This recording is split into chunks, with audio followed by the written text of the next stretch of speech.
What's good, y'all? Hope everybody's living well and staying blessed. It's your boy, Marcus B. As always, I'm with the one and only Mr. Evan Simmons. And this is episode 20? Yep. Episode 20 of Holla at Your Boy. Next milestone. Shout out. We did it, man. Made it all the way to 20.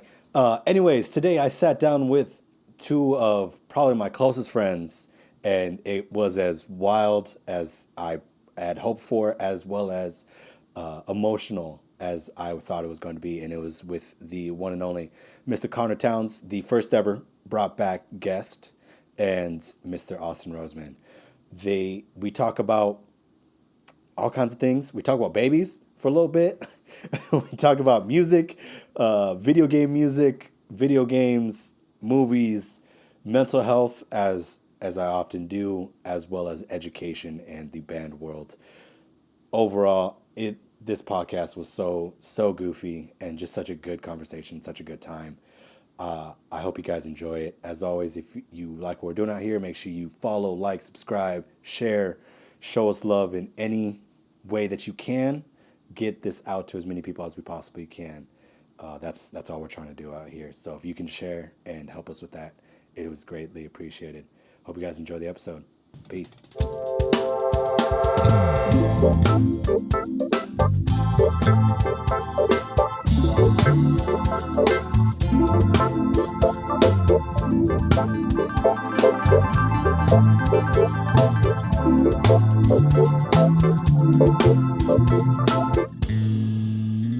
You make this? No. Puente. Eric Puente did. Puente? Yeah, dude. That guy. He's a cool cat. Yeah, and I still want Puente to be on the show, but as with everybody else, just getting ready for the year has been super difficult. And he bought a house. I don't know if you knew that. Oh, yeah. Yeah. Which is crazy. I need to get a housewarming gift, too. Head over there sometime. I need to get an invite, and then I'll get a Well, right. That's fair. Wait a minute. See, I'm hoping with the gift I get an invite. If I say, I think I should just call him and be like, "Hey, I got this gift. No correlation, but it is a new housewarming gift." Eric, if you're watching right now, just be on the lookout. Just invite us over. I can't even say invite us over because I told him, I was like, next time I'm in town, I'm gonna stop by. That's fine. Because I haven't seen you in a long time. I miss that kid. Yeah. He's good company. Yeah, he's good people, man. I enjoy the conversations with him. Even though they've been few and far between, they just, I like his wavelength, man.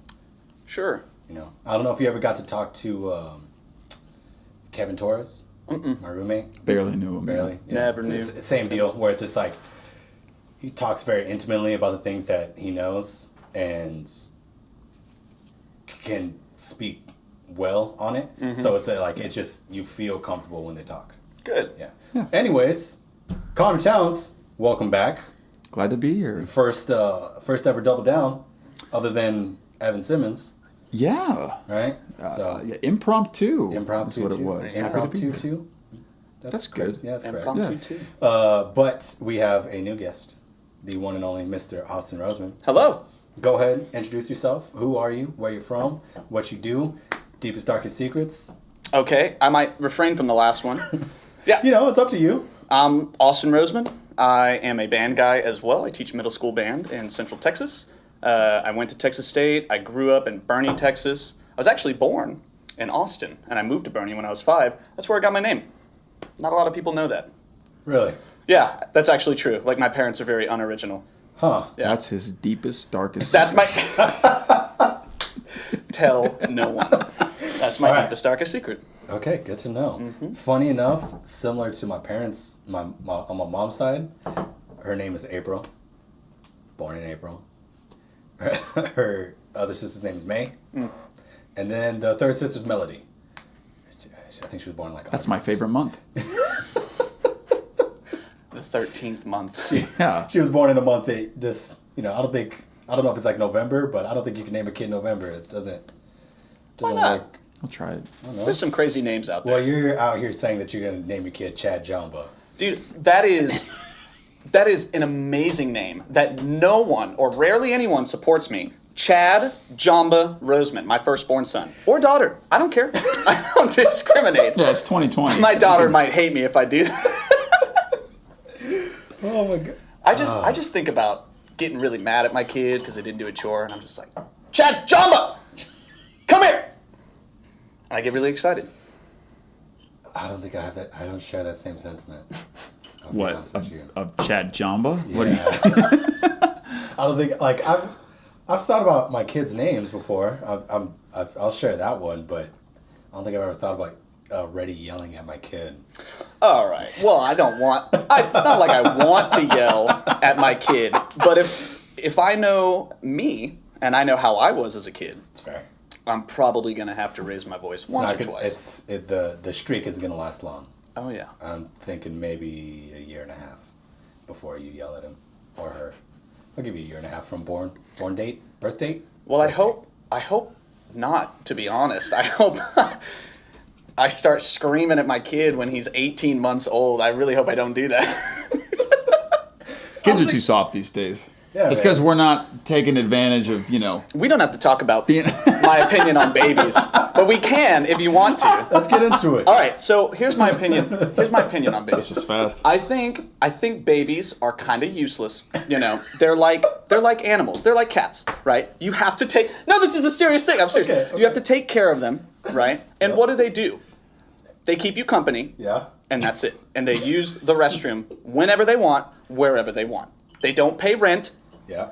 They don't do chores. Okay. They're just a homebody. They just sit there, and you have to take care of them. Yeah. So why do we even have babies? You know? Do you have a rebuttal? Because I wasn't. I mean, I don't think there's anything to I wasn't ready for refute it. there. I just keep... That is fair. There is little to refute there. From what I know, Austin loves his job teaching children. I do. And children are... Well, what are they good for? Okay, so this is what You know what I mean? that's a separate conversation. You know what I mean? We don't have to get into that. This is what Okay. I'll ask this. When do they start becoming important? 3 years old, Okay. immediately after the terrible twos. And this is what I told my girlfriend. Okay. Right, so I said, Shout out Becca. Shout out Becca, love you, baby. If we have kids, Wholesome. right? Yeah. If we have kids, I said, if you just take care of the first 2 years, I will pay for and raise them on my own if I have to, all the way until death. And she's just like, it's not worth it. None of that is worth it. You have to be there. You have to help me raise the babies. And I'm like, please don't. Like, it's a sweet deal. No, hang on a second. That wasn't the I don't know if it's a question. sweet deal.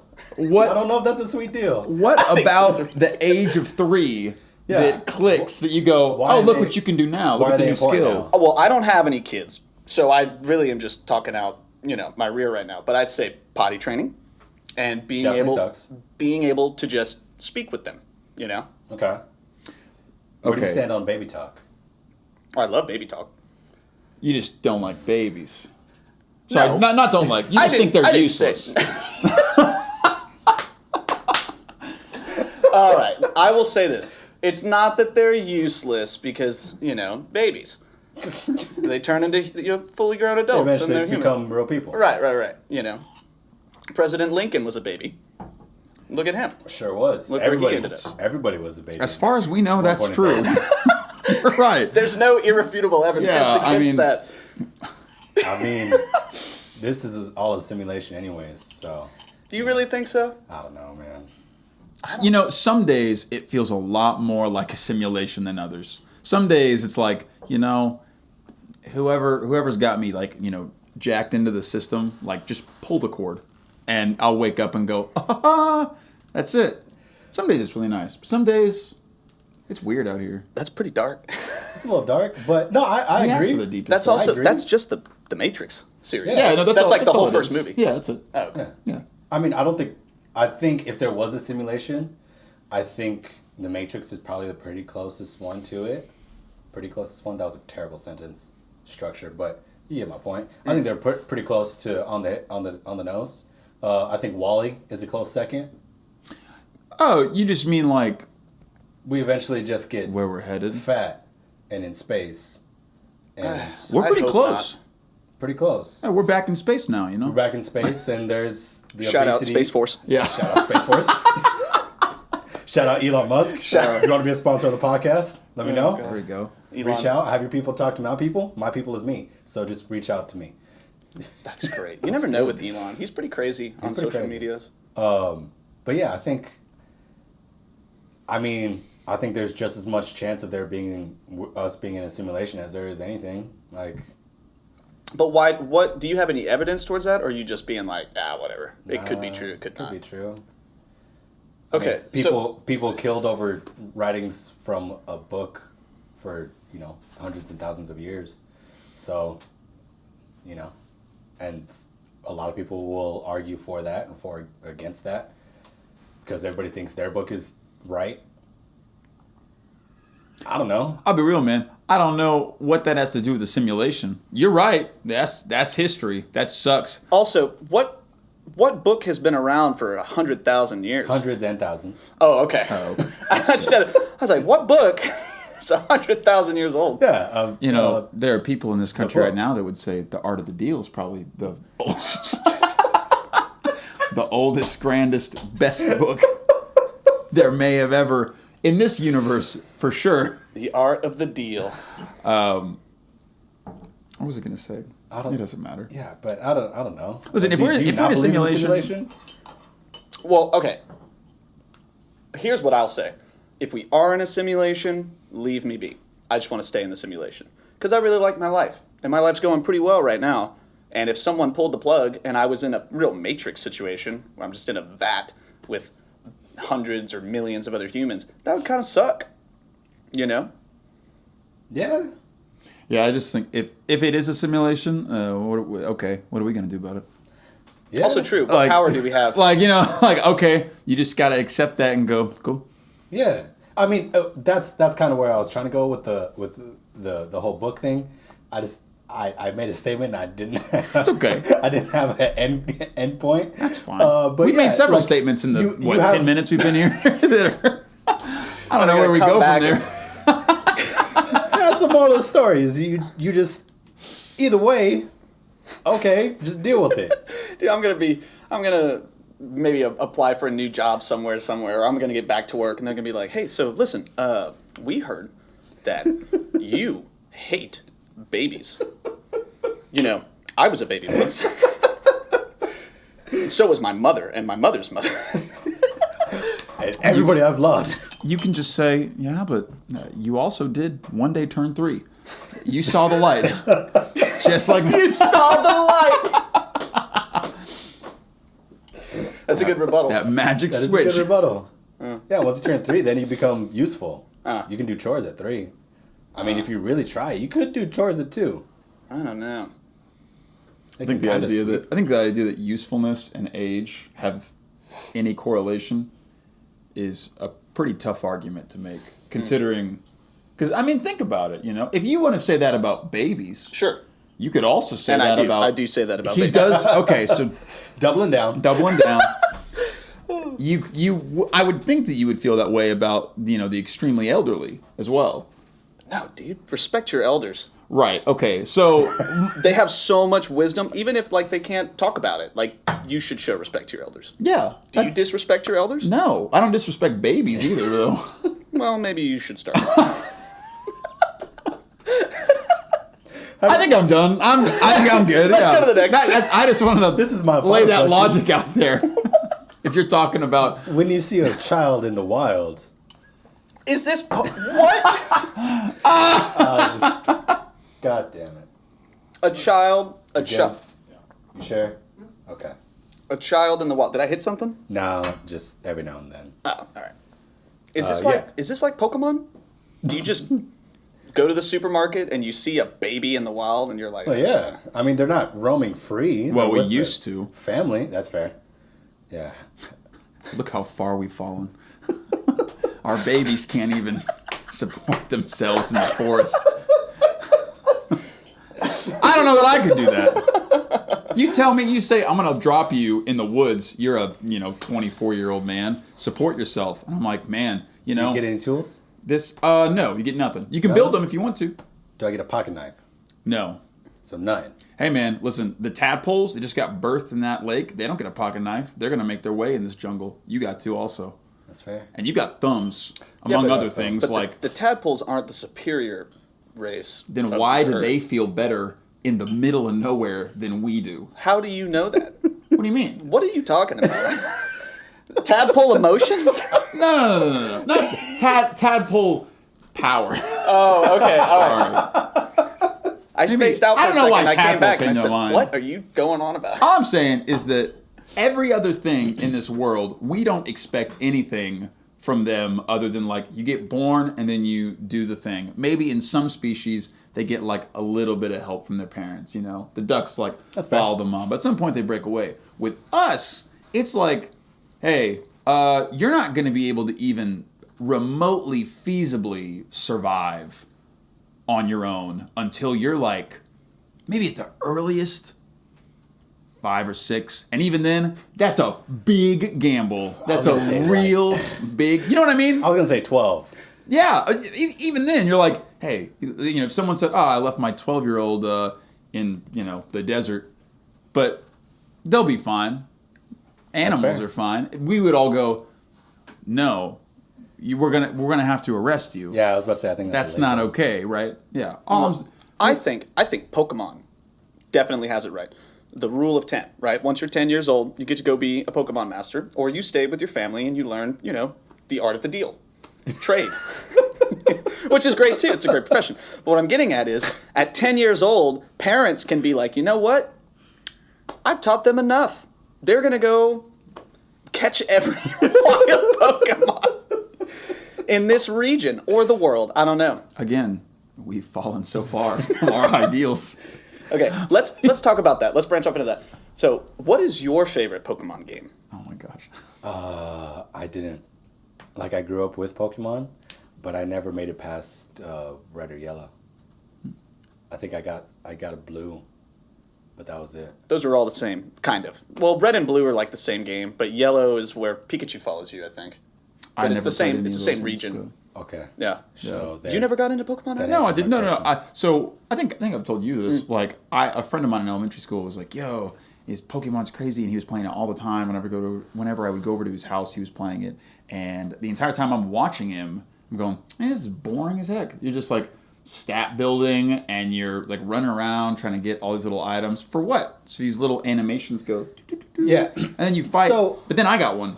That's fair. I got Emerald. Okay. And Emerald, all of a sudden, I had a problem. I was like, I get it. Oh, it's a really good game. It's a great game. It's a great game. But I was so into that. Emerald was like me and really understanding like that kind of game. Even an RPG was Pokemon Emerald for me. Sure. I don't know if you remember our experience last weekend when you were so pumped to start Ocarina of Time. Mm-hmm.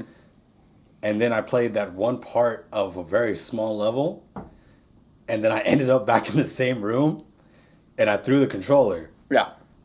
That's how I feel about most games. I was actually quite surprised. So here's what happened. Actually, I give him the controller, and it's like the first dungeon. It's the first room of the Deku Tree, the very first dungeon. And you climb up like one set of stairs, and then a second set of stairs, and then you go, man, I don't know what to do, and I don't know where to go. And I said, yeah, it's a puzzle. And you went and dropped the controller on the ground and said, I'm not thinking about that, and I don't want to deal with that. I'm out. And I said, what? What are you talking about? I think you said the words, I don't like puzzles. I think was the word. I think so. But you said it in the Marcus voice. You're like, yo, dog, I don't like puzzles. Which is fine. I don't. I don't like puzzles, dude. Dude, puzzles are great. I like physical puzzles. It's very stimulating. Virtual puzzles. Virtual puzzles? Not about it, bro. No, I like straight lines. That's why I liked Halo. Halo was good. Halo was good. No puzzles. No puzzles. Shoot people, don't get shot. Got it. Collect things. Halo was super fun. So did you own... What consoles did you own as a kid? First console was PlayStation 1. Mm-hmm. Same. And then when I was like 11, I went halvesies with my dad on the PlayStation 2. And he didn't remember that. And that kind of bothered me. That he didn't... Yeah, I know he's going to listen to it right now. Yeah. Because they've been keeping up with it. Yeah. Because, you know, I don't talk to them as much as I should. you know, it is what it is. They live in Virginia. I always forget what time they're on. And yeah, alas, I digress. Okay. Shout out to Marcus's parents. Shout out, mom and dad. But yeah, he didn't remember that he made me pay for half of my PlayStation 2 when I was 11. Listen, right? He's teaching you how to be your own man, okay? That's true. No, I get it. Yeah. I'm not mad at him for making me do it. I'm mad that he forgot. Oh, I see. Like, that's a very, like, I don't remember much of my childhood, and, you know, that's, I don't know what that is. It's just fine. I blame it on the brain trauma. There it was right There there. it is. There it is. Prime example. But yeah, I don't remember much of my childhood, but like that might be as far back as it gets. Is like my dad being like, "No, you got to pay for half of it." I'm like, "All right." So then I went and mowed lawns. Nice. And I bought half of it. Then PlayStation 2 turned into a 360. Nice. And then I didn't game. I didn't own a console until I bought one this past Black Friday. What'd you get? The PlayStation 4. Okay. Yeah. You know, the PlayStation 5's coming out soon. Yeah. Are you going to get it? No. Oh, okay. I don't. Yeah, I just video games have never been my thing, man. It's that's why like it cracks me up how intense you are about all things video games. Because that just never like was part of my childhood. Yeah. Don't get me wrong, I own DDR Max 3. Yeah. For They had so many variations of DDR. yeah, I think it was DDR Max 3. Oh, yeah. And I had the pad for my PlayStation 2, super dope. Threw down a Guitar Hero 3. Nice. But yeah, Yeah, man. that was not much of a gamer. Had a PSP for a little bit. That was cool. Excellent. Then it got stolen. Sophomore I year. never had a PSP, which is funny because I owned like Everything. almost everything. Well, everything starting from like my generation. So I had a Nintendo 64. Okay. I had an NES, and I never got the PlayStation 1 because my uncle owned it. Okay. But I had PlayStation 2, 3, 4, Xbox 360. Like I owned just about every console because it was just a huge part of my life. Yeah. You know. That's that's wild. And I never got into the Nintendo thing. I did have a Sega before.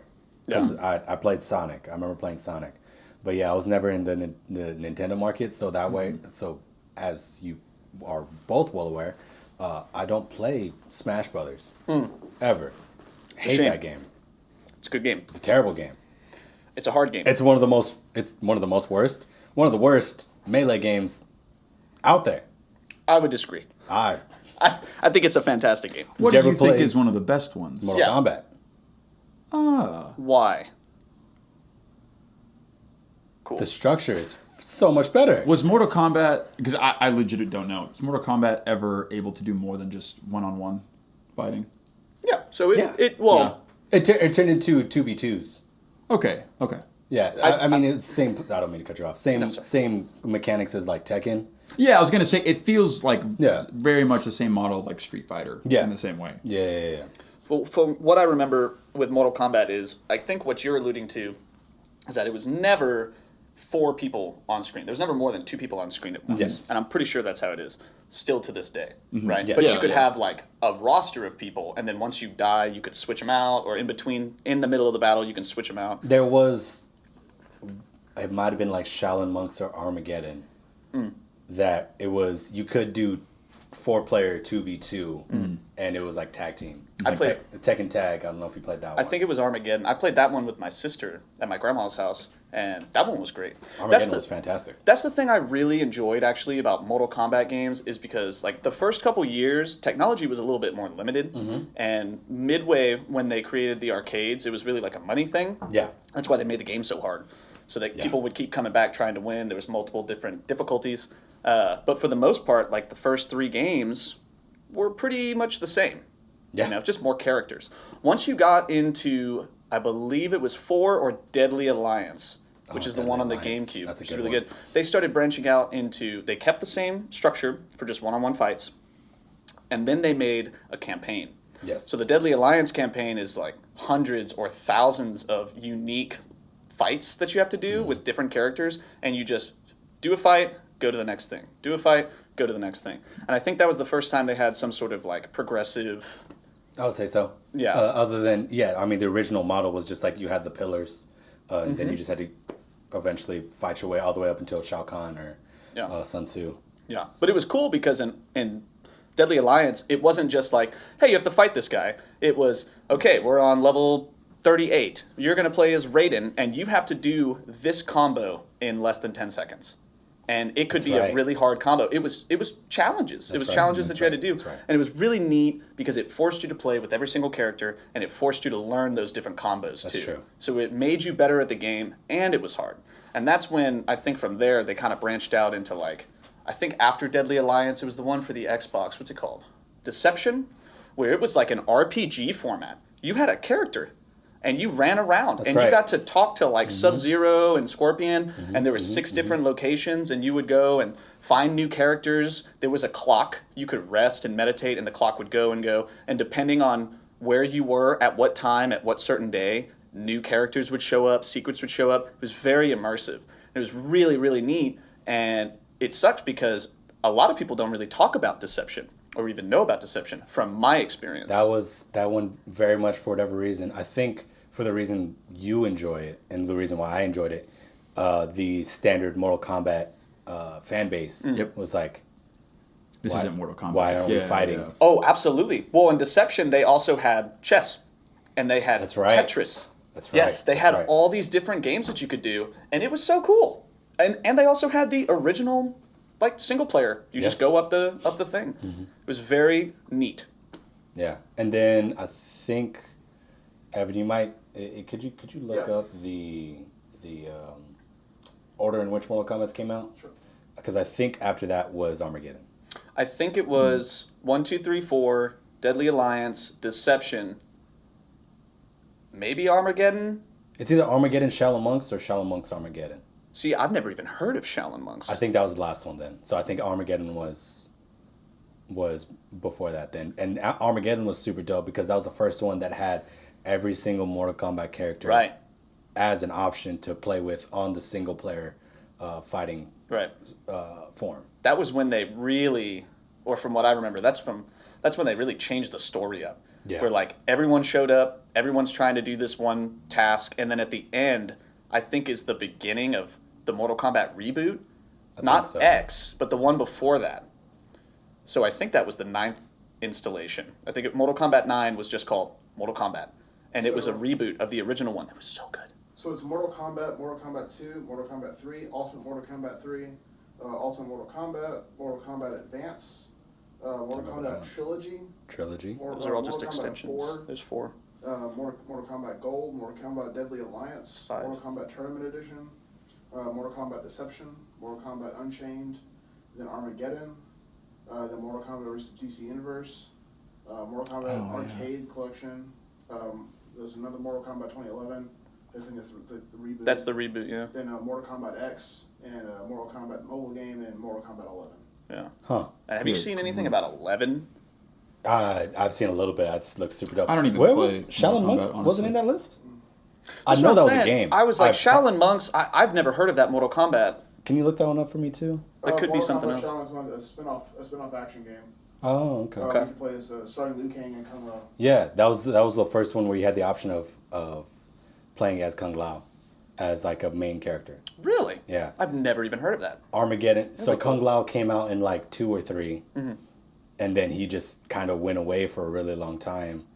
And then I think the first time they brought him back was I can't speak on the expansion of like 3s. Like there was like 4 of them. Right. I obviously didn't play all of those, but I think the first time they had him back was Armageddon. Well, I think that's because Kung Lao dies. I think so. Canonically. Like Kung Lao died in Ultimate Mortal Kombat 3 or Deadly Alliance. One of those. Yeah. He dies. Liu Kang dies. I mean, they just kill the characters off. That's why it was really cool when you got to Mortal Kombat, the reboot, the 2011 one, which I played that so much with my buddies. It was such a good multiplayer game. Yeah. Because they just introduced the first Mortal Kombat again, like the first 3, and they just changed the story a little bit. And a little bit and a little bit, and then they kind of branched off of that into Mortal Kombat 11 now. And it's just cool. It's just cool what they do. How video games progress throughout the years. You know? Yeah. And definitely slept on was Mortal Kombat versus Marvel. I think that was a super, super dope stylistically, because then it was, Marvel never had Was it? It was Mortal Kombat versus Marvel, right? No. DC. DC. Thank you. DC. Sorry. DC never had like a explicit fighting platform game, as far as I remember. Not until they came out with what was that called? They did. I know what you're talking yeah, about. I can't think of the name of it right Talking now. about Injustice? Injustice. Yeah, Injustice was Yeah. very much That's that right. like That's Tekken, right. Mortal Kombat style of fighting. Yeah. That storyline, I watched Injustice 2, the storyline of 2, Okay. and I was very impressed. I never got into those. I never got into them personally. I was never really a DC or Marvel fan. Like, I enjoy that stuff. Like, even all the Marvel movies right now that are coming out, I really enjoy the soundtracks, and I like some of the stories, the majority of the stories, but I was just never a super fan of any of that stuff. I think it's easy to catch like the hype of the wave. Like I remember, I saw in game opening night, the last Really? series. Yeah, I saw it opening night in Miami with some friends. A friend of mine bought like 12 seats in a theater and basically put on Facebook and was like, "Hey, I got 12 seats all together. Opening night. Message me if you want in." And I messaged in, and they had like one left. So I went Nice. with all these people. Very cool. And I like the movies, but it wasn't something that I was hugely following. But I will say, being in that space with this highly anticipated pop culture kind of thing, and the whole theater is filled, and there are these big moments where the audience isn't afraid to like react and shout and scream and stuff. It was really cool. It was like watching, a sporting event almost, like a really big fight, or you're watching, the finals of some professional or like collegiate sports, something like that. It felt like it was a big deal in the moment with all these. It was a big theater too. But with that, I share that same feeling. yeah, For sure. it was like, even if this isn't something that I personally follow individually, being a part of that cultural moment was a very, very stimulating thing. Like that was a really cool experience to have, Gotcha. and then to move forward with. So I don't know. I think that is something that those franchises, Marvel, I think a lot more successfully than DC in the past few years, have been able to capitalize on. Well, I think the dudes that ran, who was it, Ruffalo and Russo, the Russo brothers. yeah, Russo Brothers. Yeah, they. Shout out to them as well as the production. Who produced it? Like Marvel Studios. Like It was their own studio company, right? yeah. I mean, Okay. Disney was the benefactor. Yeah. Yeah, Okay. biggest So like temple. Disney allowing them to take 10 years for the entire story Right.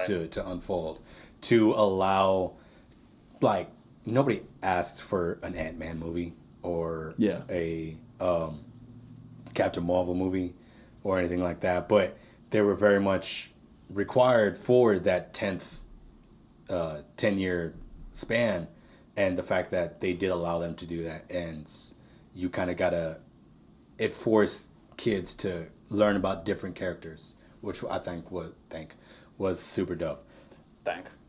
Yeah, I think it paid off It did. enormously. Absolutely. Huge And payoff. unfortunately, for whatever reason, the dudes that ran DC were just so much behind the curve. Yeah, well, they had a late start to it also. I mean, when you think about that's what I'm Batman, saying, yeah. it's like, okay, still, and I'm really pumped for the new one coming out with Robert Pattinson, who's going to play him and all those listers. It looks like a good movie, and Joker was a really, really good production. But even then, like when someone goes, "What do you think of Batman?" It's like, I still think of Christopher Nolan. I still think of like Christian Bale as Batman in Nolan's movies because those are really powerful. They just weren't a part of the bigger landscape. That's what I'm saying is behind the curve, because they didn't take advantage of plugging the other characters like Marvel did. Yeah. Because I mean, Right. and even at that, like, Marvel did struggle at the beginning. Like 3 Incredible Hulk movies, the first 2 were garbage. If I'm not mistaken. yeah, there was one. I think there was one way back when. It was one There's actor. one with what's his name? He was just a bodybuilder, Lou Ferrigno. Oh yeah, way back Yeah. in the day. So yeah. the original Incredible Hulk. Yeah, back when superhero movies were weren't what they are today. Yeah. They weren't things you were trying to. Right. But do then there was blockbusters one. They came out with 2. Like I remember. I'm pretty sure I remember back to back. Not back to back, but within like 3 years, 2 Incredible Hulks, because the first one was such a flop. That was Right. the one with the Incredible Hulk dogs. Oh goodness, yeah. I never saw that. It I never was- saw any well, of that. you're I've fine. seen clips. Yeah, it's Is pretty this rough. is this the one where at the end, Robert Downey Jr. comes in and he's like, I'm thinking about making a. The No, Avengers. that was the last one. That with was the last one. Who is it? Ruffalo. No. No, Ruffalo wasn't in it. He never did a Ruffalo? standalone. So there was a guy from what I remember. Ed Norton was the Ed Norton. Ed Norton was in it, and I don't. There was just a lot of creative differences. Yes. I think he was really hard to work with, or he wanted to change the story and Yeah. change how he was portrayed, and everyone or the director was just like, no man, like you're not going to do that. Yeah. Yeah, the whole design of like even the 3D design of the Hulk and the actor and the story. It's technically like a part of that tent pole because at the end. Robert Downey Jr. just come in, or maybe it's Samuel L. Jackson. Someone comes in and talks about the team thing. Exactly. And then they were just like, Thunderbolt Ross. He's like another Gotcha. guy that comes in at the end of it. I'm a big Marvel. Yeah. Are you? person, Oh, so, Well, Yeah. if we say anything wrong, please just be like, that's wrong. Yeah. I'll try my hardest. and then they were just like, okay, we're gonna forget about that. And Yeah, but literally Mark Ruffalo's gonna be that's the what I'm Hulk. saying is the fact that Marvel took the time to like they built up a character, Tony Stark, and they used him, Samuel L. Jackson, this other character who He was only that one. it was just that one time, yeah. So like they took advantage of Samuel L. Jackson and Tony Stark, Right. and then plugged them into the other movies, Right. And that or like plugged it at the end of their movie that alluded towards the next movie that was coming out, and DC never did that. Like I think like had they done that with Christian Bale, that would have been super dope. It could have been super thin, kind of like all I could think of is Howard Duck, and that was a terrible plug. But Yeah. Well, that's the thing too is that like those movies, like the Dark Knight trilogy, Yeah. that was Nolan's own thing. Like we got licensed from DC. We have all the creative copyright we need, and Nolan doesn't do superhero movies. Like he Yeah. did that, but he does really really big dark like character pieces and think pieces. Yes. It's not like, oh, I'm going to be your new superhero contractor. It's like Yeah. I do Inception. Tenet just came out. That's right. Really good film back in the day. Oh my goodness. It's about two magicians. I can't remember the name of it. Prestige. The Prestige, yeah. That was a Great good It's one. phenomenal, yeah. That was But a like, fantastic one. Nolan did the I didn't three and he went, realize- all right, Yeah. bye. Yeah, and I think DC just put their money in that while Marvel was putting their money into like the end 10-year plan, as opposed to DC who were just like, yo, Christopher Nolan's doing this trilogy for us. Which it was, Gangster. Yeah, and it did do phenomenal. really, really good. Sure. But because of that, they missed the mark on this long time span Yeah, that Marvel did. they got And then behind. they tried to come out with the Justice League movie after the only person that had a movie before that was Wonder Woman? No, there was Man of Steel. Man of Steel, Batman v that's right. Superman, and then Wonder Woman, then Justice League. That's right. So- So Man of Steel, Yeah. Batman vs. Superman, and then Wonder Woman, and then you get Justice League. So, but those were just in like that arc in that universe. Yes. But I've seen a couple. There's this YouTube channel that I listen to. Can I say it? Can I say Yeah. that channel?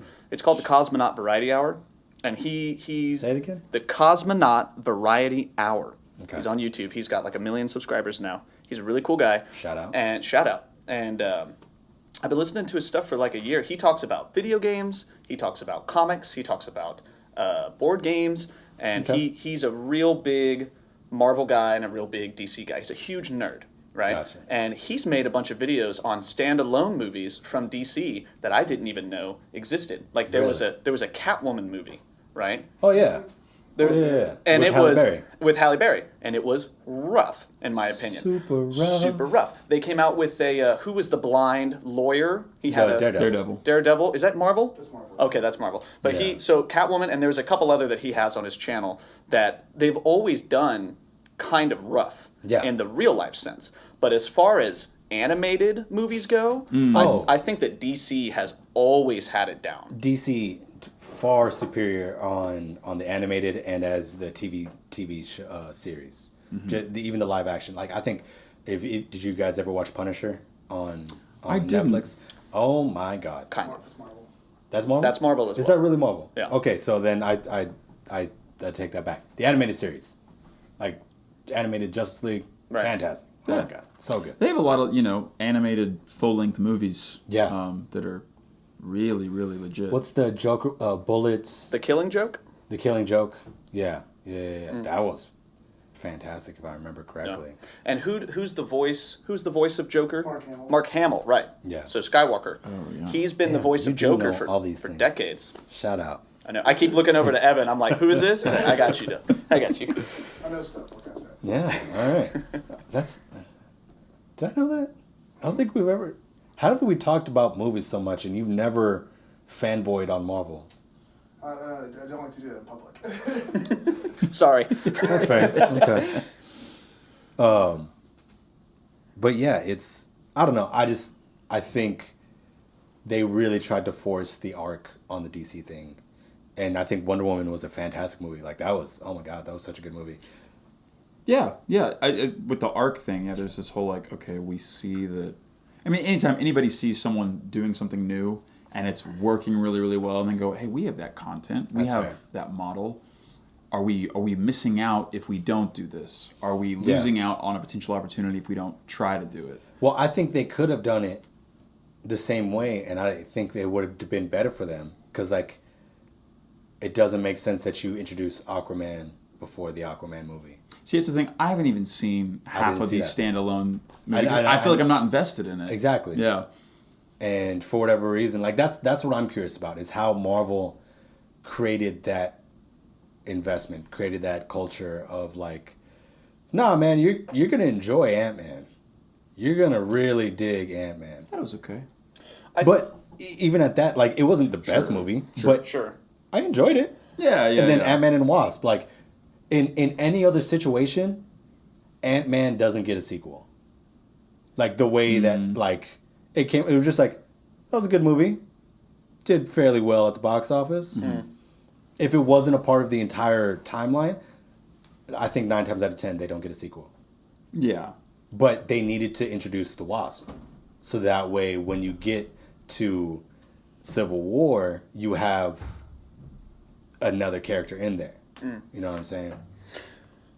What was I going to say? I think, first off, it all comes down to luck. That's really. fair. Yeah. And just, it's a completely different production team, directing staff. Marvel just had all these different resources than DC did. And I think they both had a platform to be successful. They had Disney. But Marvel had this. When did that even happen? They started off by themselves. Right. Exactly. They started off, and then Disney said, "Hey, y'all are making money. Right. We own We are gonna make some money." We have a lot of money, and now check this out. We own you. And Marvel said, "Okay." Thank you, Daddy. But they did a they did a lot of successful things back to back to back to where they got the attention of Disney. And I think that the producers and the directors said, "Hey, we have a pretty good system. Yeah. And we have a good template of what makes a decent superhero film, a decent Marvel movie." Which, Yeah. 10, 20 years ago, there was no, Marvel movie, that sense of the word, right? Yeah. But now it's if you go see Ant-Man or you go see another standalone movie, you know for the We just most keep picking part. on Ant-Man. What's another? Doctor Strange. Doctor Strange. I love Yes, Doctor Strange. exactly. Yeah, it was good. Yeah. It was really solid. Any others? Captain America. There's Iron Man, Uh, Hulk. Hulk's got his new no, not Hulk. Thor Ragnarok. Thor. Okay. Ragnarok Ragnarok was. was. Was- well, we don't that have to was do movie reviews diff- this whole time or anything. No, But yeah, it was. I remember watching that and going, "This is not what I expected from Yeah. a superhero movie." we saw it together. Yeah, and now everyone's like, "Oh, that was good. We need one of those." These can be funny. Yeah. Yeah. Jeff yeah, yeah. Goldblum, Jeff Goldblum. he's in everything. You put Jeff Goldblum in anything, and it's all right, S tier, done. And he has to just say 10 words. That's it. That's it. He's just him. He just gets He doesn't have to. Jeff Goldblum. He's not being playing Jeff anybody Goldblum. else other than himself. Like, Just okay, happens to be in a different yeah, universe. yeah. What character am I playing here? What do you mean? Why do you think we brought you on, Jeff? You're just gonna be Jeff Goldblum, but in space. Yeah, we gave you own this world. Yeah, Oh, okay. yeah. Okay, I'll do that. I'll do that. You should see him. And yeah, you ever watch? No, I've tried to have you watch Portlandia. I and you're not refuse a to watch fan that of it. show. It's okay. It's pretty good. It's so good. It's out there. It is. It's not. It is. It's not good. It's good. You don't think so? It's literally like if you took if you took 90% of the SNL skits and the ideas behind them of like, what if we riffed on this idea, and then when it goes to SNL and it like flops and nobody laughs at it and it's not funny, take all those and some of those potentials and they went, we found a way to make it humorous. Well, if that's a precursor, I don't watch SNL, so. It's not that great. I don't either. It's It's not that, for that reason. But a lot of good comedians have worked in SNL. Sure, came from and then they SNL. leave. And then they leave. Yeah, that's They true. do. Like Fred Armisen, who wrote Portlandia. Shout out Portland. Shout out Fred Armisen. Netflix. It's good. It's a good show, kind of. I Here's my tidbit. When I watch it, I only watch it because Connor's put it on. Because we're roommates. So he'll have it on and I'm like, okay, cool. And then 90% of the episode is just me going, what the heck was that about? And then the other 10% is going, that's crazy. And I laugh. But the 10% is worth it. That little shred of comedy is totally worth the 90% of being uncomfortable. I promise. I tried watching it with you in your bedroom back in San Marcos a couple times, and I think I would last 5 minutes, and then I'd have to walk out. We'll start with like a bit, and then we'll move into it. And we talked about this last time. It wasn't off air, but when you were in town, how when I made you watch Letterkenny. Yeah. It's in the same set. Have you watched Letterkenny? I don't know. Is that a movie? It's a TV show. Ah. Have you watched Letterkenny? I have. What are your thoughts on it? I don't like it. Well, you're Yeah, I mean- mistaken. No, I'm with you. That show is fantastic. I didn't think it was bad. I just watched it and I went, okay, this is Marcus's fun show that Marcus likes a lot. And I feel like that's how a lot of people usually... That is so incredibly condescending. No, but That's so mean. This is Marcus's show that he likes. Okay. But I feel like that's how a lot of people look at me with Portlandia. They go, yeah, Connor likes this cool show, and that's cool for Connor, and I'm not going to do it. I'm not fake like that. I'm like, yo, this That's show not fake. sucks. I'm legit. Look, I got to be honest, Connor. I don't think anyone thinks that. I think they go, I'm just going to turn a blind eye and pretend like that's not a part of Connor's life. That's what I think. Y'all are making it sound like there's something wrong with this show. Like there's something like problematic. I'm with just it. saying, we got a lot of friends. You're the only one that I know that watches Portlandia. For now. Oh! You watched Portlandia. Yeah. It's okay. Well, you also think The Office is better than How I Met Your Mother and Scrubs. So I agree with that. I completely disagree with that. I'm sorry. The Office is good. I don't even think it's good. It's all right. I came up it's with not bad. I came up with a new argument. It's just a remake of a British show. Okay. Hang on a second. Have you seen the British show? No, but it's just a remake. No. I don't think it's a remake. It's its own thing, isn't it? Just because it's a remake doesn't mean that makes it worse. It's not That's original true. content. It's about the quality of the content. It doesn't matter if it's original or not. Why do you British think we keep show- watching Batman movies and Marvel movies? If we're gonna have this episode at one point in time where I am arguing for, I haven't decided which I'm arguing for. It's either Scrubs or How I Met Your Mother. That's hard, man. It's hard. That's a hard. That's a hard really How hard. dare you make that face, sir? Have you seen all of Scrubs? I haven't seen all of Scrubs. Okay, so you don't Have you get to seen make that all of face. The Office? No, I haven't seen all of that. Don't like what kind of This isn't about me. This isn't about me. That's not the question I asked. But so I'm gonna defend one of those. He's gonna defend The Office, and then we got a girl, Kelsey, who's on Friends. Well, she's wrong. Can we all agree that Friends is overrated? Can we all Oh, agree? Friends is trash. We can all agree? Yes. Okay. Yeah, Friends is trash. It's annoying. It's just a bad show. Here's the thing, if you take a show and you take the laugh track out of it and you still don't laugh at it, then it wasn't funny in the first place. That's fair. Isn't there a video about Yeah, them there's doing like that on Big Bang Friends? Theory. They'll Yeah. take the laugh track out and it's like I can't. It's like 2 minutes in and like I'm dying. This is rough. And that's why The Office is funnier. Because there is no laugh track. It's just... There's no laugh track in Scrubs. That's true. fine. That's true. That's true. I don't not like Scrubs. I legit just haven't seen very much of it. That's fair. That's I think you would like it a lot. you would dig it. Yeah. But it's silly.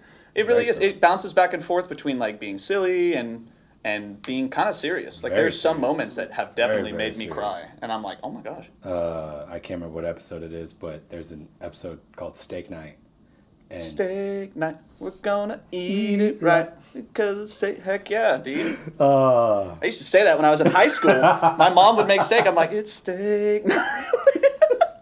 I'm dead serious. Don't give me that look. That face is me going, I know that is as true as it is. that It's is as true as 100% it gets. factual statement. Wow. I gotta call my mom and just be like, dude, steak night. And she'll be like, oh, I haven't heard you say that in so long. Yeah, but like that episode it's rough, man, because they just sit with this older gentleman who doesn't have any family, and he's dying of, I'm gonna just go with a blanket, cancer, but he's dying from something, and at first he's like, nah, man, and they also played to a lot of like the racial stereotypes, which I enjoyed because he was a black man, and he's like. And he didn't explicitly say it, but he alluded towards the idea of, now I'm a strong black man. I'm gonna die. If I die alone, I die alone. And then like you kind of just see this regression of like, I'm scared. Yeah. And they just kind of go through that and they don't go to steak night. They just talk to him. They just talk to him and kind of get that intimate moment with a complete stranger. Yeah. It's really good. I don't want to ruin the whole episode. Go watch Steak Night on Scrubs. Season 8. Is that really season 8? Season 8, The man. episode's called My Last Words. My last words. It's really good. Yeah, they don't go to Steak Night. They just sit and talk to him, and How is that episode not called Steak Night? because it's a good episode. And Well, Steak and Night's just a part of it. also every episode is my something, because this was the first, if I'm not mistaken, look this up for me, please. It was the first sitcom that was like the Monologued. it was monologue. Thank you for giving me fewer words. Yeah, it was for monologue by the main character, as opposed to similarly of How I Met Your Mother, where it was like the monologue pre the show, like the intro was the monologue. I get you. Yeah, so Cool. Scrubs. There you go. Scrubs. Great show. Scrubs. Great show. But so based off of this, you're gonna love Letterkenny. Do you think I'd love Letterkenny? I don't know. You might. When was it made? I didn't get it. Do you know? Was it like It's recent? it's very recent. Was Like, it that recent, thing that we saw a commercial for? And I was like, what is this? On Netflix? It's on Hulu. It's on so you Hulu. wouldn't Oh, see then no, and then no. Netflix doesn't have commercials. that's Oh, also true. I don't know. Oh, yeah. It's a Canadian show on Hulu. The last season just came out in 2019. I think they started season 9, but then the world shut down. Oh, wow. But based off of this, we both think The Office is trash. Portlandia stresses us out. I did not say The Office is trash. Do not put words You in my got to mouth. ride with me, Roseman. No, don't speak for me. I said it was good. I just said it's not my favorite. It's trash. I stand by my statements. Have you seen all of it? No, Okay. because I refuse to watch a show that people like. What is your argument? You got to get past the first season. That's not what I was gonna say. Well, that's the standard argument of most people that say that you have to watch The Office. It's just, bro, once you get past the first season, it's a great show. Then it's not a great show. All of it should be great. I'll be real, man. I don't know No. really of any show where I feel like the entire time I was like, yes, this is exactly what I wanted, and it gave it to me, and it worked, and all of it was awesome. Like everything's got rough cuts. Game of Thrones. Super rough. I actually never watched Game of Thrones. I never Really? had HBO. What did you do? I watched none of Game of Thrones except for the last season. And I said, this show is trash. And then I never watched an episode again. And every time I tell people that, they get really mad at me. You did it the worst way. That's what I hear. You did the absolute worst watch. I watched that every episode and I was like, these characters kind of suck. And that was it. You disrespected. I know. You know, I was thinking. That's okay. Speaking of arguments, what you should do for podcasts, if you haven't already done it, I don't know. You should get like a big whiteboard and you should make a list of really controversial, not too controversial, but some controversial things like The Office, and just write it down. Like, here we go, 1 through 10, and you have a guest over, and you're just someone who really, really likes to argue, and you just go at each other. That's fair. You know? I mean, that's kind of what me and Evan do. Really? Kind of. Sometimes, well, actually, no, that's a lie. We kind of talk. No, when we argued about movies, there was some strong arguments for specific ones. Yeah. But we do have a very similar taste in a lot of stuff, so that helps. But yeah, no, I could definitely do that with you for. Oh yeah. Well, okay. So in some circumstances, like there's a disproportionate level of like knowledge about a subject depending like between two people depending That's on fair. who has more experience. Because like with you, I know if I say like, hey, what is the best video game soundtrack of all time? I know you're gonna be able to fill the whiteboard up. Yes. You're gonna be able to like, and like, what's your favorite video game soundtrack? You played Halo. Play Halo, that's a good one.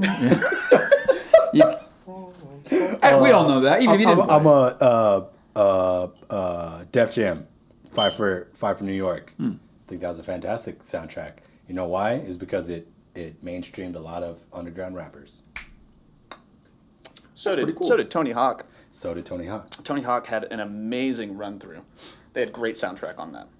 You know. But yeah, I couldn't tell you a soundtrack. I'll be honest with you. Yeah, I mean, I is really fine. probably couldn't. I guess it's not something that I think about. Yeah. What's your favorite video game soundtrack? The original Final Fantasy VII. That's my favorite video game soundtrack. And it's not because it's the best. It's because of nostalgia. So that's my favorite game, like, of all time. It's a really long game. Seventh in its series. Every single Final Fantasy, if you haven't played Final Fantasy, it's different, unless it's a direct sequel. Like Final Fantasy X has 10-2. But for 7, it's just 7, right? Okay. And the soundtrack, what I enjoy most about it is that because it was made in the mid-90s, the music had to create a setting. And every single time you entered into a new frame with your main character, it was just a drawing of a place. So you'd be in the slums of a city, or you'd be in a mountainside, or you'd be at some ancient temple. And the only thing that could bring you into feeling like you were really in that for the time being, in my opinion, was the music. And I think that the composer, Nobuo Uematsu, who wrote this soundtrack, did a really good job of making me feel like I was actually in the game. I was a part of the magic and the mystery and the fighting and everything that was going on. And that was also like one of the easiest, most accessible games I could get when I was a kid. Yeah. And the one that I played a lot. So it's not that it's the best, because we can go on and on about which one is the best soundtrack. Which the remake, they just had a Final Fantasy VII remake that came out. That soundtrack is amazing. If you haven't listened to any of that, just YouTube it, like 1 or 2 songs. It is beautiful what they did, and they really did it justice to the original songs. But it's not the same as the original songs, because it's not, I don't want to say MIDI. I don't know 100% what it would be, but it's just not the same color, because they're using real instruments. Yeah, I would say it's probably MIDI or synthesized something like that. At some level. Yeah. Definitely more so than this last one, because you have those professional orchestras that are used to compose the entirities of video game soundtracks. Right. Which is wild to think. Yeah, it's big business. It's huge business, Is that a bigger deal? And I kind of like this conversation because you both can talk on it. Is getting the job for, what's your favorite orchestra or wind symphony? That's a hard okay. one. I get what you mean. Yeah, like if you're playing in Met, New Chicago, York Phil or New York Berlin Phil. or Yeah, something. like what's yours? I really like the Concertgebouw. I don't know. Sure. Okay. Yeah, it's the Royal Concertgebouw Orchestra. It's over in Europe. Yeah, Gotcha. they're great. Yeah. And then, what is the top video game orchestra? Do you know? The London Symphony Orchestra. Okay. Typically, if there's any sort of live recording that needs to happen, it's going to be with the LSO. Okay. Now, Fight. No. No, what do you think would be a more recognized job? Oh, well, I mean, it depends on the community. That's a loaded question. And that's kind of what I want to So get here's at. the thing, yeah, is- okay. So like, if you're asking someone who is like on an audition circuit, you're asking Yes. someone who's trying to break into that field. Period. Like they just want to play professionally with some classical group. The Concertgebouw, or even like Berlin or New York or L.A. or something like that. Heck, even the Hong Kong Symphony is a really, really phenomenal group. Those are probably going to be more recognizable because those are the ones that are doing more of like strictly the classical stuff. Yes.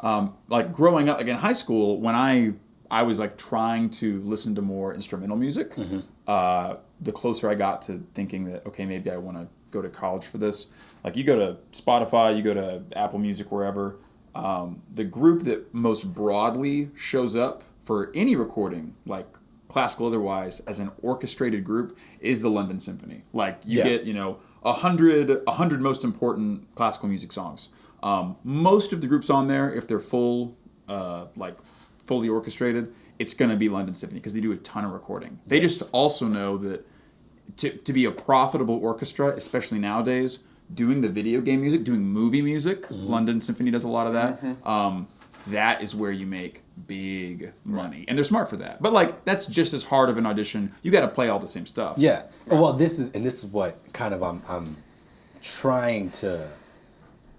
I want to say coerce. Okay. Which is like Yeah. this is the conversation I'm kind of looking for is LSO looked down as less of a legitimate orchestra in the classical world because of the quote unquote selloutness of doing the video games and the movie Some scores. people might think And- that. That Yeah, some people and I know that's surely if I had that thought as a question, I'm certain people of the higher brow have definitely legitimately felt that.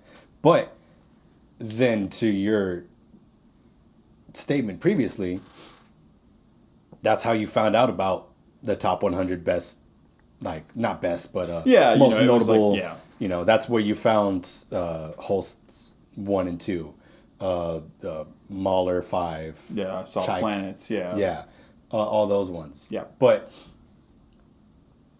why? And this goes into a further argument of why. Deep argument of art and music in general.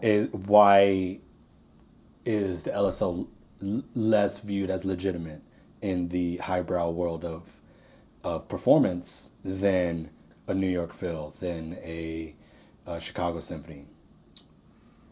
Yeah. Even if they are. I Maybe- don't know if they are. I'm just kind of making that argument. Sure. And I don't know, but maybe you can think of it like how pop music has been real streamlined recently, And back in the day, if you were seen as someone who was in a rock band and you sold out to Yeah. a major record company, eventually you're going to start making pieces not based on the art and what Yeah. you want to create and what your audience wants to hear. You're going to make music that the record company says, this is going to make us money and we own you. Yeah. And they go, okay, that's fine, as long as you keep paying me. And I believe a lot of big artists that made it not by doing that, but by doing their own thing and staying true to their art and their music would probably look down upon and be like, you sold out. No, for sure.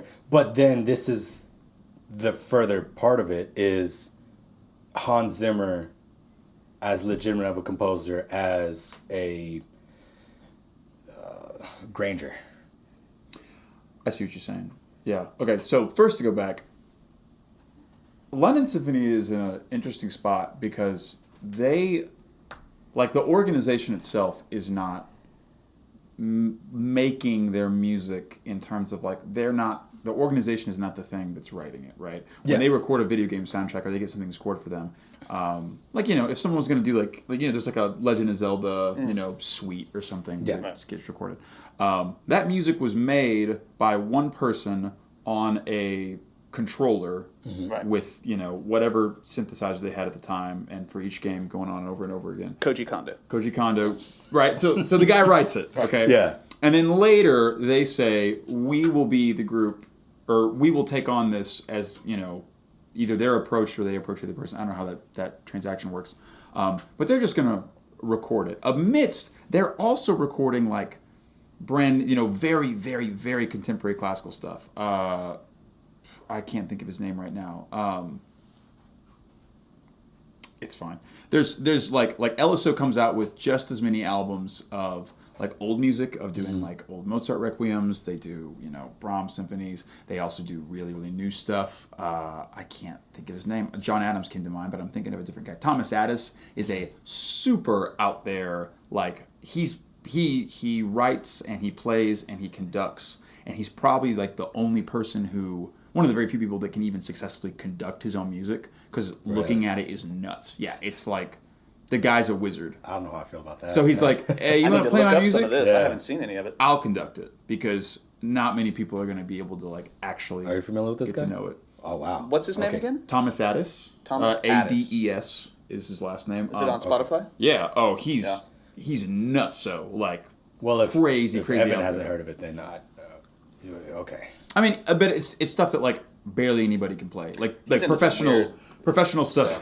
Professional musicians have like struggle through these parts because it's so hard. Yeah. But all I have to say is that LSO does that just as much as they do any other stuff. They've just really taken on recording, period, as a very lucrative part of their model. They still give concerts. Like as a trumpet player, the LSO's like brass sound isn't it's not my favorite personally, but I don't think it's like any lesser than another group or anything. I don't know those players personally, but I know that they're very capable. Mm-hmm. There was a recording that if I'm not mistaken, it's more on the bright side. Don't they tune to 448? Oh, I don't know. They might not. It depends. I'm not exactly sure what they tune to, but like there's a video of them recording, because they do it all the time.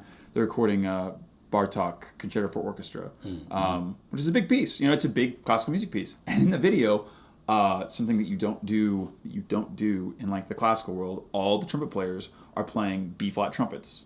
They usually are playing C is right now the standard, and so that's interesting in and of itself. And then there's one part where a lot of people will switch to an even smaller horn, because the part is so high up there, and all three of these dudes are just like blasting through these big like marching band horns. Yeah. They're wind band horns. Right. And that's what they chose, to do. But I don't know that it's something like. I don't think it's something that's looked down upon at all. I just think they are probably the most prominent recording orchestra.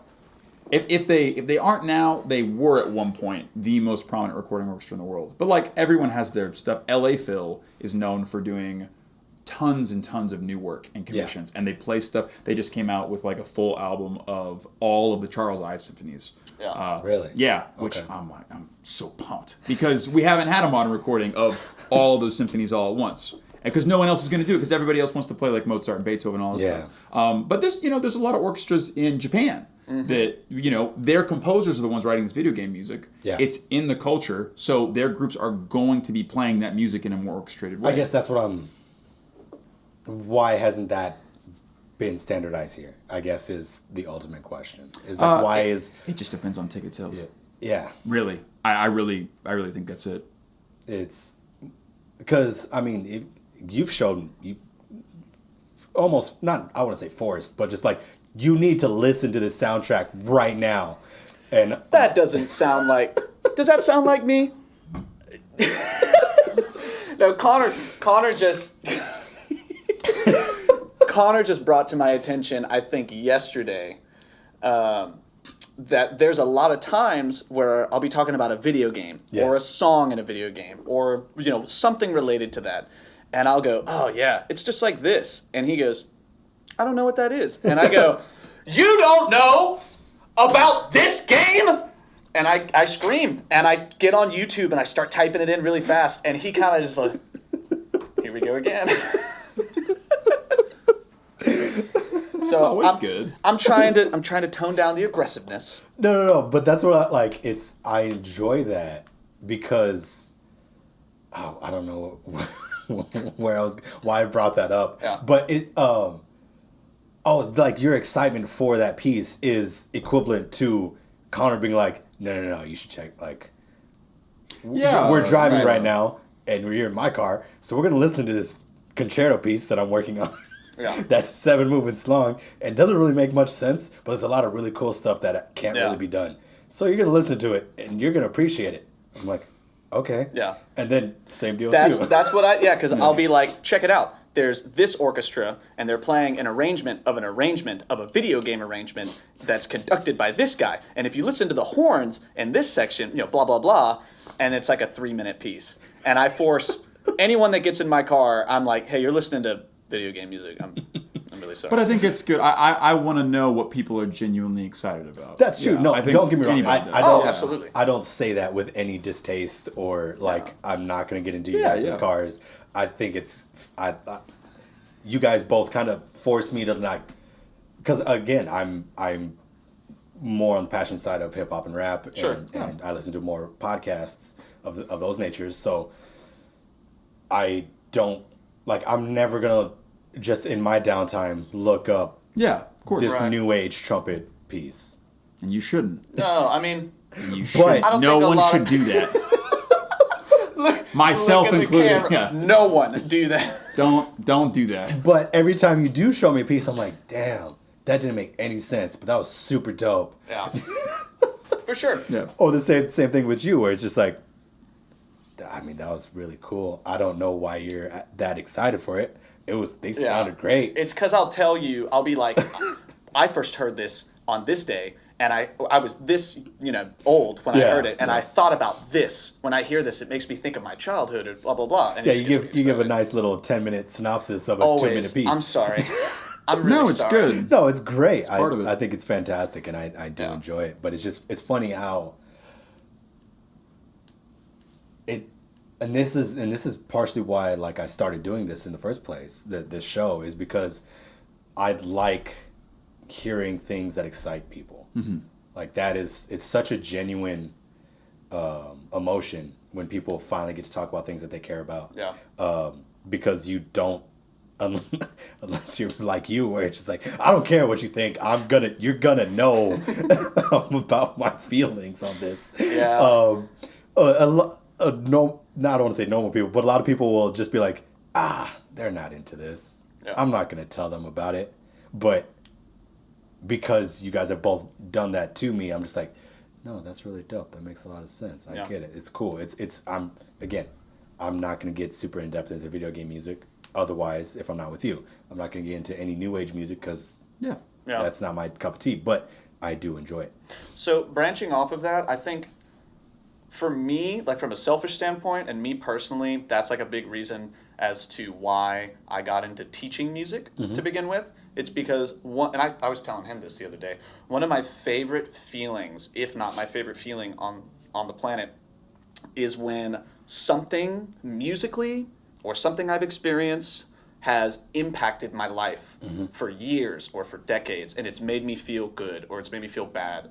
It's just impacted me somehow. If I can show that and express this art to someone, and then they listen to it or experience it, and they develop their own appreciation for it, and they're just like, wow, this is really cool. I want to get into this. Or even just, that was really freaking cool.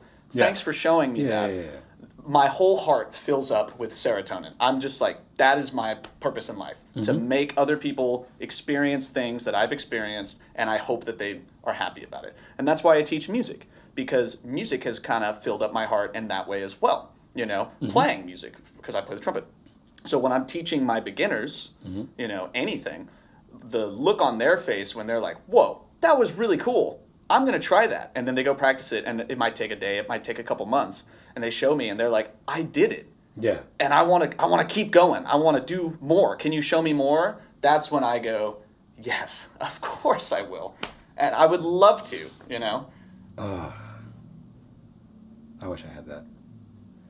Just in general, or about the music thing? Yes. Okay. Cool. I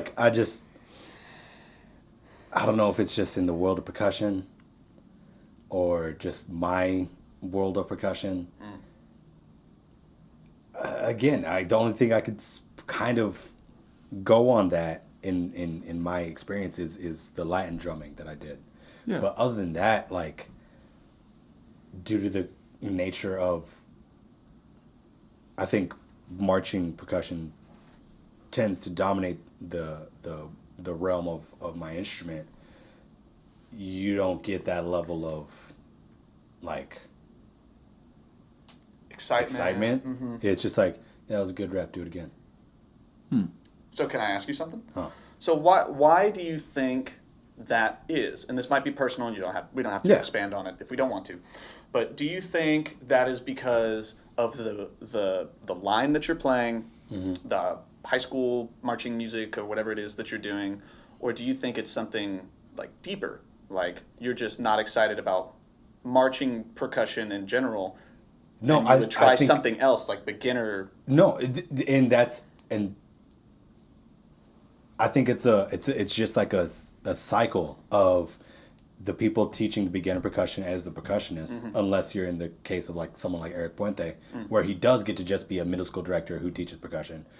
Yeah. You know, a good 60-70% of percussion directors are the high school director. Right. So because you are also doing the marching band thing at the high school, you then just kind of take that energy down to the middle school where it's just like, yeah, that line was good, do it again. As opposed to the level of excitement that you have on that. And I think it's something baked into the nature of percussion. You think so? I think so. I unless you have somebody like Eric and Ziggy who are so much against it, and they're like actively like, they're not like saying marching percussion is bad, but they're just like, no, there's other parts of percussion that you should focus on. Sure. I mean, there's a lot of people that would say that about, I mean, you know, there's a bigger circle than just what maybe we've started to funnel our efforts or our teaching into. But like, okay, so answer this then. What does get you excited? What does make you really, really like pumped up to just talk about and tell anybody? This doesn't even have to be like marching or percussion or anything. Food. Music. Yeah. Food. You know? Yeah. Food by like, well, actually, no, not even that. No, I do get excited You for do, it. yeah. But in the sense of like, when I cook things for people, I'm just like, I mean, Evan, you've had my food for the past like 4 months. How many times have I been like, yo, that was dope? Sometimes, yeah. A couple times, but like, I think we've eaten almost every week since April. Yeah. So that's, we'll say 16 weeks. Maybe 4 times I've been like super satisfied with a dish. Yeah. But other than that, it's just been like, damn, I could have done, like, I should have added this and that. Should have, like, that. I think at that level, that's just a personality trait. Sure. But then the further depth into that is like, was that a learned personality trait, or is that just who I am as a person? And if it is a learned personality trait, where does it stem from? More than likely, it's going to stem from that the percussion world. I kind of think of it less as like when you say personality trait, I don't think of it so much as like it is a part of who you are, so much as it is maybe either a series of feelings or a lack of feelings that you might just be in a season of. Like we've talked about this. I had a moment where, you know, I mean, I used to get super, super, super excited about, you know, music stuff.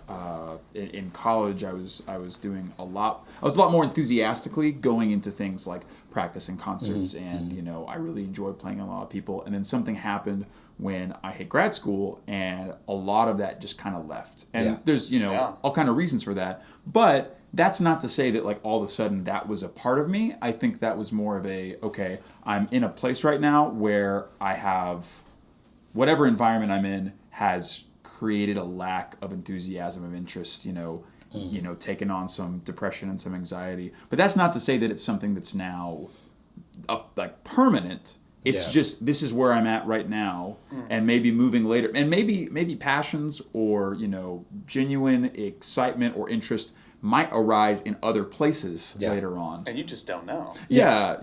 You know what I mean? Well, I can't think of a time where I've been as enthusiastic in my life as you just were explaining your level of enthusiasm. You know what I mean? Yeah. And again, I don't know if that's just my qualms with mental health and things like that, but it's an interesting kind of thought experiment.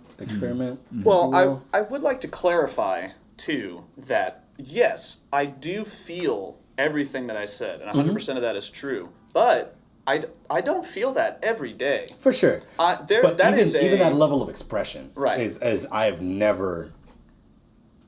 Well, and that could just be well, first off, I'm really loud and I get excited about anything. That is fair. I'll wake up in the morning and Connor will just brew coffee, and he'll pour his cup, and then he sits down and goes, "You can have the other cup if you want." And I go, "Ah, yes!" And I start screaming because I get coffee. Sometimes he does that Sometimes before he even comes out of his room. Sometimes I'm just happy that I woke up in my bed, and I'm like, yes, So that's it's kind of my personality. That is, yes. But the way that's how I express and how I feel joy and content in my profession, Yes. right? You just might experience it a different way.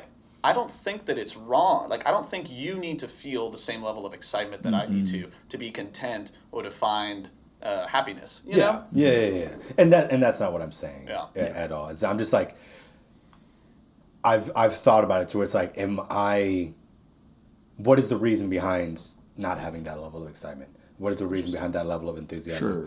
Because, I mean, you're not the only one. Sure. I'm trying to think who somebody else. Nikki Lopez now, I think, has that level of enthusiasm. Echo Burkhart. Who's some other music educators? Oh, you mean like about their job? About literally what they're blanking doing. on just everybody else. That's okay. that No, I mean- we've gone to school. I get what you're saying. Yeah, But I- those people, Matt Flores on trombone, they're just being about trombone. Like Right. I wonder what I've often wondered, is it a outcome of my upbringing or the nature of my instrument is the reason why I don't have that level of enthusiasm, or if it's just who I am as a person. Because even at that, I don't get excited for most things. Yeah, Sure. or, it might just be, I don't show that level of emotion. yeah. And there's nothing wrong with that. There's literally, nothing is wrong with that. I do have a question. And again, this is another personal question, but I am a huge advocate for like therapy. Yeah. And I think everyone should at some point talk to someone Yeah. about what's been, because people feel things and we don't even know that they're feeling it. People Yeah. could be hiding stuff on the inside that they don't show. People could be having stuff on the inside, like scars and stuff or anything that they don't even know about. And they aren't comfortable with talking to people about it. Have you ever considered, or have you ever been to a therapist where you just go in and you sit down and you just talk? I haven't. I mean, I've considered Sure. it. I have not done it. I mean, just two Yeah, nights ago, yeah. me, you, and Jay were talking about this. It's weird, as much of an advocate as I am for mental health and for keeping yourself healthy, and I was talking to Cesar Gonzalez about this a couple weeks back. He was like, it doesn't make sense that you still have, like, it's like, me as a person justifies the need for therapy because I exercise 6 days a week. I eat healthy. I take all my vitamins and supplements. I get vitamin D I go outside in the sun. I do everything to prevent having struggles with mental health. Sure. And I still have struggles with mental health. Isn't that crazy? It's wild and very frustrating. That's the thing, though. When it comes to that kind of health, you could check all the boxes. Exactly. Yeah. But then the inner, and me and Evan have talked about this as, a person of color, growing up in the Mexican Hispanic community, the machismo of like, you're a man, you deal with it, you don't show any emotions. Like, I cannot even something like what you were talking about, BetterHelp, the online thing. Like I pulled up the website before and I was like, nah, man, you don't need that. And then like I exited it out. Isn't that so weird? Yeah. Yeah. And Yeah. but like I know I need. I should probably get on that. And I've told people that they should look into seeing a therapist. And like it's frustrating that I personally cannot allow myself to do it. I think two things. First off, talking about BetterHelp, from what I heard like 2 or 3 years ago, there was a couple videos that came out, some articles about BetterHelp. I would do some research into see if they've changed it, but I don't believe those are real therapists. I think those are just people. No, I don't believe they're real therapists, or at least they weren't back in the day. So I would do. Because Look it up. It might not be BetterHelp. It might be another one that I'm thinking of. But they, since the pandemic had started, they had the business kind of like blew up. Yeah. So they were hiring more licensed therapists. I remember hearing that in commercials on other podcasts. BetterHelp if you want to sponsor it. For me, I would like to advocate, like, yes, talk to people, of course. But when it comes to very serious matters like mental health and depression and stuff like that, even though I have not been to personally, I want to. And I will, at some point, go. There's a lot of stuff I need to talk about from, like, my childhood and stuff. I recommend seeing, like, a licensed therapist. For sure. And even at that, we've got a coworker who is a licensed therapist. Yeah. And she was like, hey, you should this is like I can't do anything for you because it's a little weird since we're coworkers. Yeah. But here's this number. And I was like, cool. Yeah. It's hard. Yeah. I imagine it's extremely difficult. I mean, it's the same reason that it's hard when you tell somebody, like, you should really try take a walk. Yeah. You should try, just even if you're not going to do anything crazy, like, just start going to the gym. It's the exact same reasons that people wake up and there's so many, after so much time has already built up of voices that go like, oh, you probably don't need it. Or like, oh, like, do you really have a problem? Or is there something really wrong with you that go through your head for this kind of stuff? Yeah. It's exactly the same kind of thing. Yeah. Yeah. It's just... It helped me a lot. And I know it has. And nobody's ever been like, nah, bro, therapy made it worse. If you have somebody who's like, a therapist? What are you doing? Like, maybe... They messed my life up. No, nobody's like... Some people would be like, I went to therapy. Wasn't for me. Or it's like, nah, therapy saved my life. Like, there's no... Yeah. Of course. Well, and for others, it could be like a money thing too. That too. It could be Yeah, like, that too. I can't afford that. It's expensive. I have a family, I'm raising kids, and I know something's going on, but I cannot justify allocating funds to talk to someone. Insurance doesn't cover it, all those things, yeah. Exactly. Yeah. There's a lot of factors into it, and I don't want to be like, I know everything about therapists and this and that. I'm just saying that I am going to go to therapy at some point. Yeah.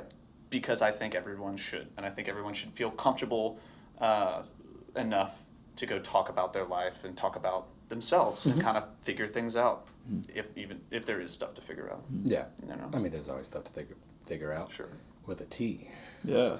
With that, to go back, I don't think there's... I think just because you might not feel, moments of incredible, like, boosts in energy and excitement. That Roseman enthusiasm? Yeah, like that, that's not always something... And people express those levels of enjoyment or interest in very different ways. For some people, like, if they're really interested in something, they just kind of like shut down and do that one thing in a, in like flow state, and they just get into it. Other people are incredibly like buoyant and loud and vibrant, and they're like, everyone's going to know the way that I'm feeling right now, that kind of thing. Yeah. And both of those, it just comes down to the person, who you are as a person. Yeah.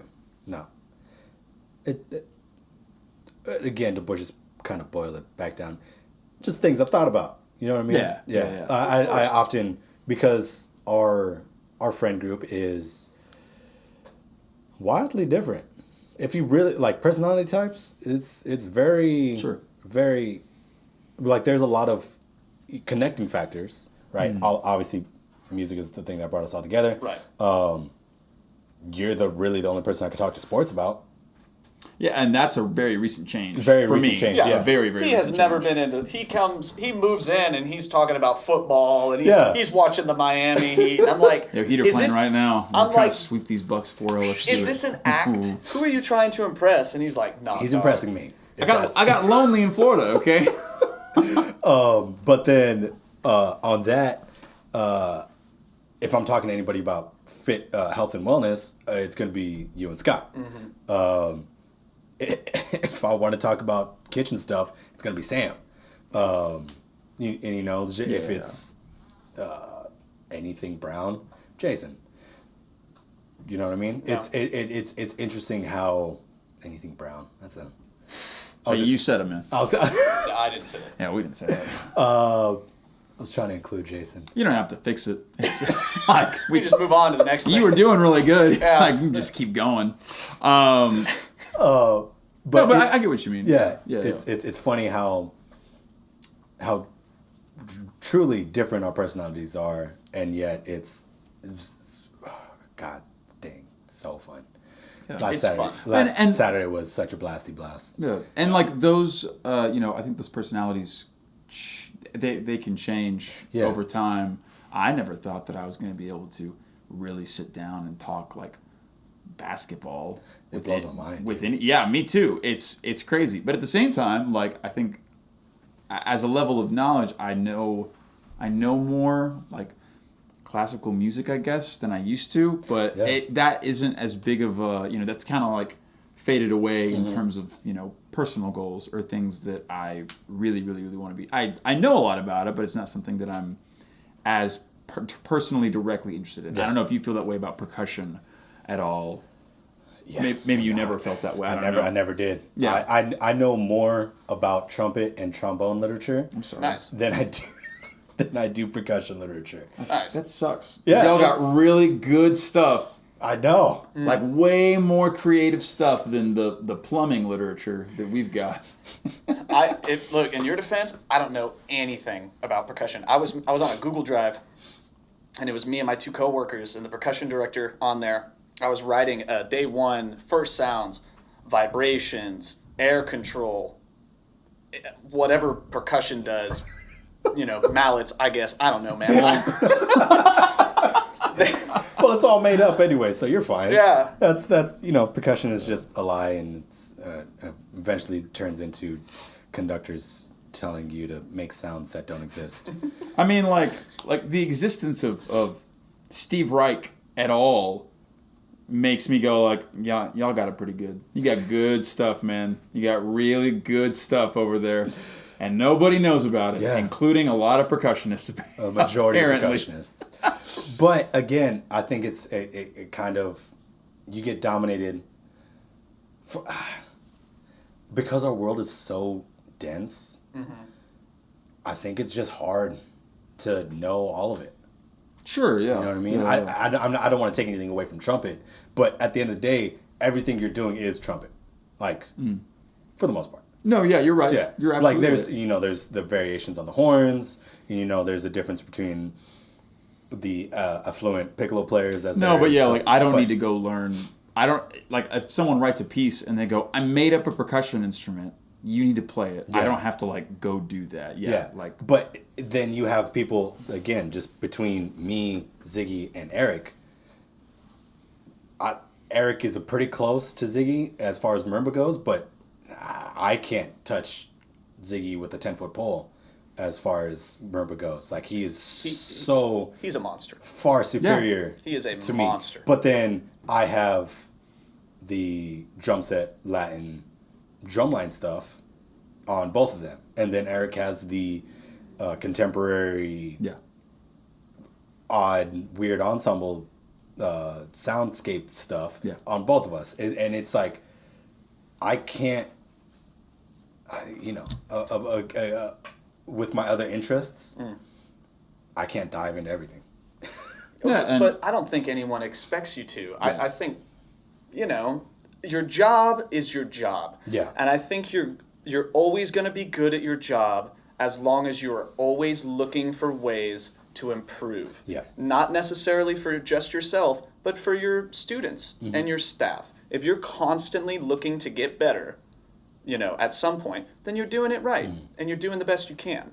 But I don't think that because, we're band guys or you're a percussionist or we're trumpet players, that defines us for who we are. And that's why, like, we have a lot of friends who do high school marching band. And man, they love talking about high school marching band. And I think it's really Michael cool. Lehman. Yeah, shout out Michael Lehman. It's great. I think it's really awesome. But whenever I'm hanging out with my friends, I don't really like to talk about school. Yeah. I don't like to talk about my job because, again, that doesn't define me. I want to have fun with my friends. I want to talk about sports that I know nothing about. I want to talk about video You're getting games. good at that. I'm getting good at pretending to know about sports. Pretty good. You True. just did a. just Y'all killed are it. both in We the just same did fantasy a draft. fantasy draft. Yeah. I'm slotted for third place, is what it told me. But we'll see what that means. I'm See how that goes. I'm excited for it. I'm going to be so angry because I've been watching football, minus the last 2 years. I've been watching football since I was 12. Yeah. I don't even know how football works Avidly. 100%. I hate you. I know that there are 2 goalposts, and you need to get a touchdown, and it's 6 points. And Yeah. that's you're pretty good. much, that's it, right? There's 12 players total, no more. Wait. There's 12 teams. They all have one coach. What? I'm just kidding. I know a little bit about football. It's good. It's I know a little really bit good. An important thing with that I've had to try to reconcile with myself, and I think it's an important distinction, is that the way that we tend to talk about work and jobs, we tend to talk about our what we do as if it is an inseparable part of who we are. Like when someone says hey, what do you do? Nobody says I practice medicine. They say I am a doctor. What do you do? I'm a teacher, as opposed to I teach children music in most of our cases. And that's important because for me, there was a point where I had a playing injury back in February. Yes. And I'm still working through it, and there's been a lot of complications from then on. At one point we thought it was focal dystonia. It's really seems like it's not, thank goodness, but there's still every single day is very different in figuring out the way it feels. It's like your face forgets how to play for a little bit. And I wrestled, especially back then, with having this narrative for such a really long time of when people would ask, or when I would ask myself or think about it, hey, what do you do? And my answer is, I am a trumpet player, or I am a musician. And all of a sudden I had to wrestle for a little bit with this reality that I still kind of have to wrestle with a little bit of what if that's not something I can do? Because if that's the narrative I've been building up for myself, all of a sudden, it's not okay, I just do something else. It really impacts me mentally and emotionally with, I am no longer this thing. Then what am I? And I don't know, more and more I'm trying to change that language, both about myself and about others, of you are not what you do. What you do doesn't necessarily define who you are. Everything that we do has an impact on our identity in some way. Right. But it's I don't hang out with you guys because of what you do. Right. What we all happen to do has put us in a situation where we've gotten to know each other, but I hang out with you because of who you are. Right? If either of you, if I decided I'm going to do something totally different, I'm going to completely change paths. It's not all of a sudden you're a different person now. I need to reintroduce myself. Hey, what's your name? Connor Towns? Right. Great. Towns. Yeah, we're not don't you Mr. Towns me. That that is very different than who we are. And I think a lot of times, especially as people that work in the arts or as musicians, we tend to speak a way and think a way that ties what we do so deeply to who we are. Right. And then when what we do isn't always fulfilling or always satisfying or even remotely satisfying, it takes a hit to our identity and our sense of self. And so to be able to healthily remove that and keep it close and go, Like, what I do is something that affects me and impacts my experiences and my reality, but it isn't all of me, right? That's something that over the past few months, especially in quarantine, like, even when the injury happened, I kind of came to the conclusion of, okay, even if this gets better, what I'm realizing is that this isn't really the issue. This isn't forever. The issue is that I have a very unhealthy attachment and perspective of my worth to a skill that I learned. Yeah. And if that skill goes away or I'm not able to do it anymore, I'm still okay. Like, I'm still fine. That's just something that I do. That's not who I am. I don't know. I think that is an important thing for a lot of us to at least consider and keep in mind as we move forward. Yeah. And as we, a lot of us get more invested in what we do, inevitably we tend to associate more of ourself with that thing. Right. Yeah. So that when the good days are good, like when I was having a good practice day or a good playing day in Florida, man, everything was good. I was like, it isn't, I got a parking ticket. Who cares, man? Yeah. I had an awesome lesson, and I'm gonna had a great rehearsal, and everything's going fine.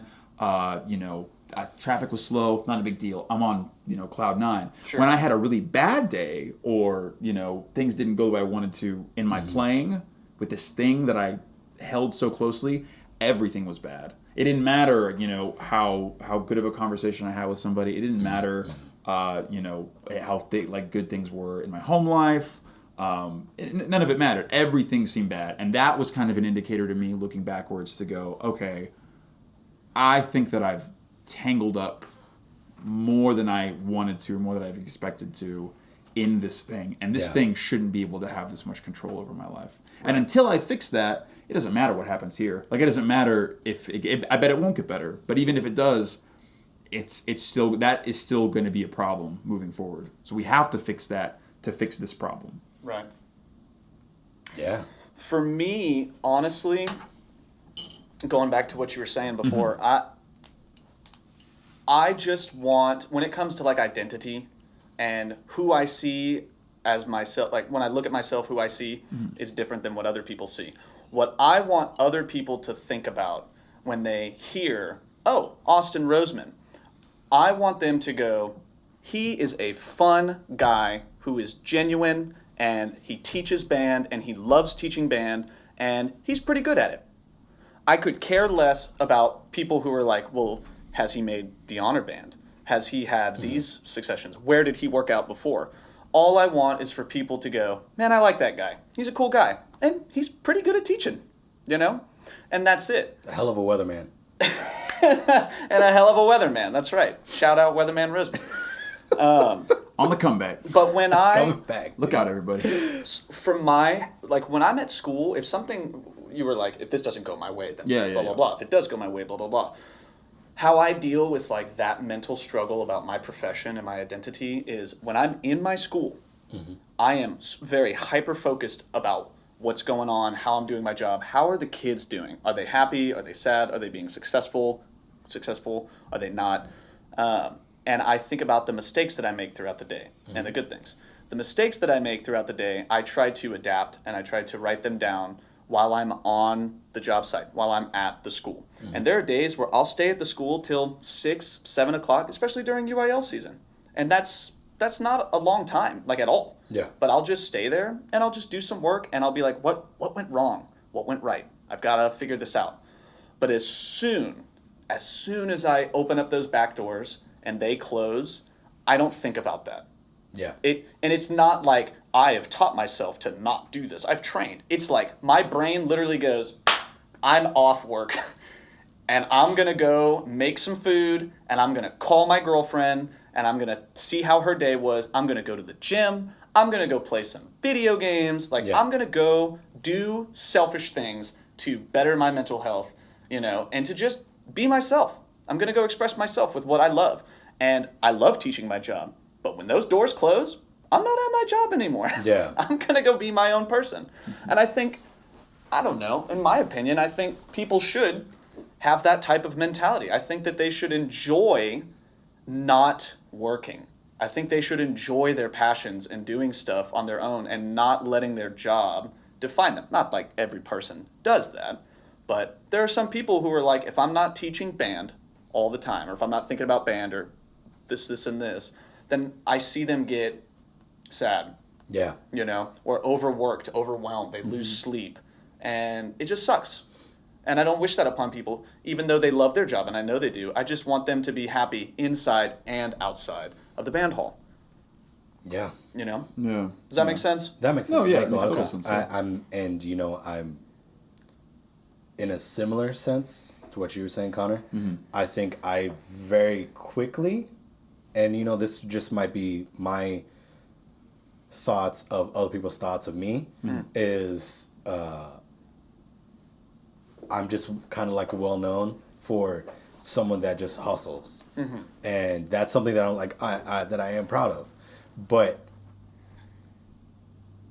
because we're not in school anymore, like the hustle back then was like, yo, I'm solid in classes, I'm in decent ensembles, I have 2 jobs outside of work. I teach in San Antonio, 2 jobs outside of school. Yeah. I teach in San Antonio 3 days a week. And then towards the tail end, I teach Violet Crown on the weekends. Very Nobody's impressive. out working me. But now that I'm in a mono-focused thing, because I don't have to work 3 jobs anymore to supplement all my bills. Right. The one thing you do is paying for everything. So now I'm in this weird space of like, well, I still need to hustle at that level. How do I do that? Oh, you teach at all 3 middle schools every day. Oh, you run the entire percussion program by yourself. You start a Latin ensemble. You start a brass band ensemble. You start indoor drumline.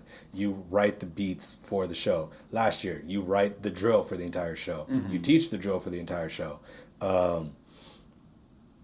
You still work you drive 2.5 hours every weekend to go to San Antonio to teach Violet Crown. Right. It's like, and similarly to the conversation that we were having the other night, it's finally caught up to me. Yeah. And I'm drained. Sure, man.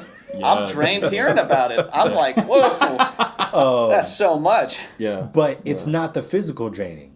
Like the physical was always whatever. Shut Sure. up.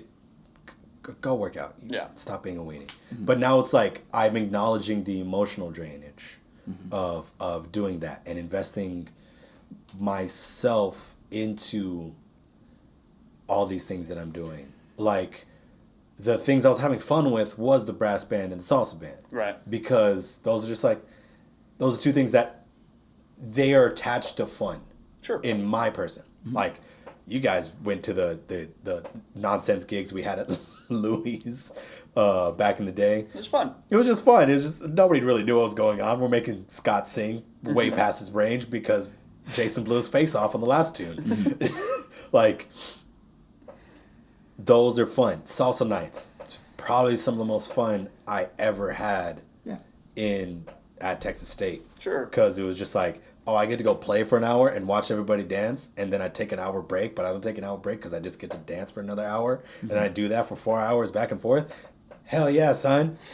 It's a great time. Salsa nights were great. I miss salsa nights, and apparently they're not the same as they once were. Oh, I don't know. And that hurts my heart. Corona. I mean, for Well, sure before- now. before- yeah. but even I have before. no clue about. But I mean, they ended up back in Georgia's, Georgia's, yeah. and that that kind of takes a little bit away from it because Sure, back when we were doing it, it was at Stonewall. Yeah, it felt like it was It a felt real. It was a real club. gig. Yeah. Yeah, it was a real gig. Gig. Glig. Yeah. So even though the attendance was mad spotty, and I didn't have enough percussionists to do the salsa band, and for the concert the first year, I was singing, playing congas, and giving the calls for everything. I was like, yo, this is a blast. But I don't share that same sentiment for that same excitement in the marching band sense of it. Can I say something? Yeah. Maybe you just don't like marching band. No, I'm not saying you don't like marching. I'm just saying maybe you don't. And if you don't, that's okay. Because I can tell you, I taught marching band, Yeah. and I didn't care for it too much. I loved teaching the kids. I loved going out there Yeah. and doing the work and modeling and being a part of that experience. And I'm so grateful for it. And I will always cherish those memories of teaching high school band. But when I think of high school marching band, I'm like, nah, I'm okay. Yeah. You know, for now, who knows? Yeah. That It could might change. change. That Yeah, could yeah. change in a year. That could change in 2 years. I don't know. But for now, I'm like, I really, really like teaching at the middle school level. Yeah, and this is I mean I've definitely thought about that, and this is part of the thought is I have not taken a season off from marching between marching band and indoor drumline since 2012. Yeah. Wow. I've taught every season, so like I don't know if I've like hyper fasted. That's not the right word. Extended yourself. Hyper I don't know. towards burnt myself You're out burned out. Yeah. Yeah. on the marching band world. Sure. Because that was that's 8 years total, right, since 2012. So that's 16 seasons. It's a lot. It's a lot. Wow. Yeah, and I mean, I never did the drum corps thing as well. So if I thrown that in as if I'd done drum corps on top of the both marching band and Jesus, that's a lot. Yeah, yeah. And I mean, you know, you don't. That's the thing too. Like, when we're thinking about burnout, or are we overextending ourselves or anything like that, the quantity of it doesn't have anything to do with it. If you're burned out, you're burned out. Yeah. You know what I mean? Right. And I feel like there is this, I don't know, kind of idea or a culture of like, well, you've only done it this long. I've done it this long. It's like, hey man, the amount of anything that anybody does has nothing to do with whether or not it's too much or too little for them. Well, Yeah. I definitely. When I think about that, I think about it in the terms of fighting, where people just have chins on them and they can fight. Like Alistair Overeem in the UFC, he's 40 years old. He just fought last night and won. He's fought since 97 or 98. Wow. He's been fighting for 4 decades. Sure. yeah. He still takes it on the chin, no problem. Wow. Chuck Liddell made it, I think, 8 years before like you'd like flick him on the chin and he'd Yeah. go down. Wow. So it's just like it's you're right. It's you don't know what that level, how many hits you can take, how many shots you can take until you've taken them, Sure, yeah. and yeah. then that's where the thought of what you're saying is like, well, my entire person has been kind of formed around marching. Right. Yeah. It's been So- formed around a story. Yeah. So Yeah. what do when that story Without it, yeah. ends? Yeah. Well, I mean, yeah, it's terrifying to think about. Like, I've done this my whole life. Yeah. I'm, you know, and I'm not saying you think this, but it might be like, I'm only good at this. Yeah. I'm only, you know, worthwhile when I'm doing what I've done always. But I think that branches off of like a fear of the unknown. Yeah. Because no, it definitely is. Because, dude, I've seen some of the stuff that you've posted with food, and I can tell you're very passionate about it. And when you speak of it, you're pretty passionate about it. But, like, if you quit now, and you were just like, I'm done, I'm burnt out, you know, I love my job, but I'm out of here, and you said, I'm going to culinary school, and I want to be a chef, I promise you, every single person would go, that's awesome. Yeah. That's amazing, you know? And it could benefit you, it could benefit your mental health, it could not. But at the end of the day, like, you could do so many things. You Yeah. could do so many things with your life, you know? Yeah. And this isn't to say that this isn't to any students or my coworkers that might have listened all the way till now. I'm not resigning. This is not me saying that I'm done teaching. But I mean, with the quarantine, you know, these I finally was forced to kind of Tackle those thoughts. because Yeah. I've been on the highway Yeah. again for the past 8 years, Yeah. running 70, 80 miles an hour, and now I stopped. I'm just like, damn, okay, Yep. this is where we're at. And I don't think I'm burnt out on marching band. Sure. But some of the issues that come with marching band are now hitting harder Sure. than they did before. Yeah, and with, you know, with any kind of like burnout or exhaustion, one, that's not to say that it isn't something that you might just need, like, I just need a break. Yeah. Then I come back, you know? Absolutely. A lot of times, I feel like, especially in music, we feel this idea of, okay, well, if you get out of it, or even partially get out of it for any amount of time, then it's like, we view that as like quitting, as opposed to, hey, I'm going to do something else, or I'm going to focus on these different areas of something. I felt like that if I didn't immediately go into a master's degree or like more training for like playing my instrument, then that was me effectively closing a door and closing a window. I felt like if I don't do it now and I start teaching, I'm never going to have time to play. If it's ever something that I think maybe I could get back into it, I'm never going to have a time, so I need to do it right now. And then you talk with other people who have had varying levels of I say success, but just involvement with it, and everyone's different. I remember there's a guy who, when the Attacker Quartet was coming and doing residencies at Texas State, we went out after they gave a concert or recital, and I was talking to one of them, and they just won a Grammy, and one of their violist, Nathan, I was asking him questions like, how did you get to where you are? And he was like, yeah, I went to conservatory 4 years, and then I was like, man, I'm so sick of this, and I moved to Spain and taught English for like 3 years and just did that. And in my head, I'm like, so you just quit? And he's like, and then after 3 years, he went, I think I kind of miss it. And I moved back and kept going and worked on it, and then, just got back into it. They're cellists. Yeah. He was there and didn't like his teacher at all. I'm paraphrasing a lot of this. It's been years ago, but he like put it down and just worked in like some restaurants in New York. Wow. And just did that for a long time. Mm-hmm. And then finally one day came back and was like, I think it's been enough time. I'm ready now.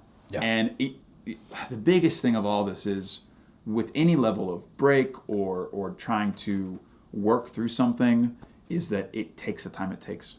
Mm-hmm. And we don't know when we'll know it when it gets there. Yeah. Like when you get to that point where you go, okay, I'm ready now. Or the opposite way to go, you know what? I think it's time for a break. Like it will take the time it takes to get there. And there's no need to try to rush that or expedite it or make it any longer or shorter than it needs to be when it's ready. And, when you're ready to take a break, you'll know. You'll go, time to go. And then however long it takes, if you get back into it, you'll go, I think I'm ready. And, some people, I know another guy who he did end up with, like, all my examples are musicians because we're musicians. Of course. He did end up with, like, I think it was a focal dystonia or some kind of playing, problem, and took a break and then kept working at it and was doing really good, but symptoms kept coming back. And he one day was just like, you know what? I'm not doing this for anybody other than myself. And I don't think I need to do that. And just stopped. Damn. And there was the last day he played a concert and was like, I think I'm going to do arts admin stuff. And then it took 5 years from that point for him to get to the point where he was comfortable enough to go, you know what? My horns are just sitting here. I'm going to sell these. They're really nice, and someone's going to use them really well, and sold them. And that was in like 2012 or 2014. It's been a long time. And it's like something that at the time is a big change, especially if you've been doing something for years and years and years. Yeah. Right. I think the biggest question is not like, oh, what am I good at now? It's more of if I don't do this, then who am I? Yeah. And that's the weird thing is that most of us don't know the answer to that. Not most of us. A lot of us, I think, don't know the answer to that question without this critical thing that we do. And it's like you exist and you are a person and you have a personality traits without doing something, right? Like you take away this job, I'm still me. Yeah. And that's just a hard thing because we all, we get caught up in the hustle. We get caught up in no, that's who I am. I am the hustle. Yeah. And it's like, what if there's nothing to hustle for? What if you don't need that? And then all of a sudden you're left with this gap of like, which in reality you're not. You're still you, but you've lived in this space of I am this thing that I do, and now I have to wrestle with that gap and maybe take some time to close it and then get comfortable with that before I move on to do other things or the same thing or whatever it is. Yeah. Right. That I think is the tricky part. And that's the thing that it is genuinely scary to wrestle with and to go, who am I? Who am I? Right, yeah. Who am I? Right. Tell me, who am I? Where are the drugs? It's a very, very real thing, and especially in the arts, it's not something that if we're like deep in it, we have to think about. And then, for tons of people, COVID happened, and it was like, boom, what now? Yeah. And people have to go,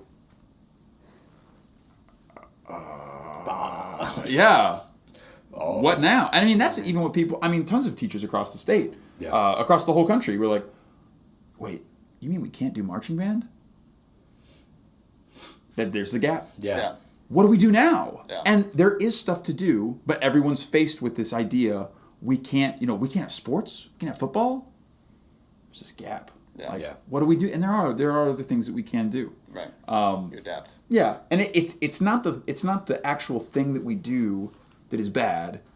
It is the level of like intense identification with it that I think can put us in trouble because it makes us dependent on that thing that we can't guarantee is always going to be around or is always going to be fulfilling to us or even that we're always able to do. And that's tough. And it's really easy for us to not worry about that and keep strengthening that dependence when we keep ourselves busy. I think is a really big part of that. Don't think about it. Like just keep going. Just keep working. Yeah. Don't think about it. I'm just going to keep doing it, and then I never have to wrestle with it. Put your head down. Put your until nose you to the do, right? grindstone. Until the world ends. And then you do have to sit with it for a Yeah. little bit and go, okay, now what? And it's not a bad thing. You just got to get out on the other side of it. It just sucks that the things that I like are all just very emotionally taxing. Bar and grill, not much better than teaching children, because then you're just like, well, I got to deal with drunk people until 2 a.m. Which could be fun. There's a lot of which is experience with fun that. because I did it. Sure. But then also, I got to wake up and open the restaurant at 9:30. Right. Sure.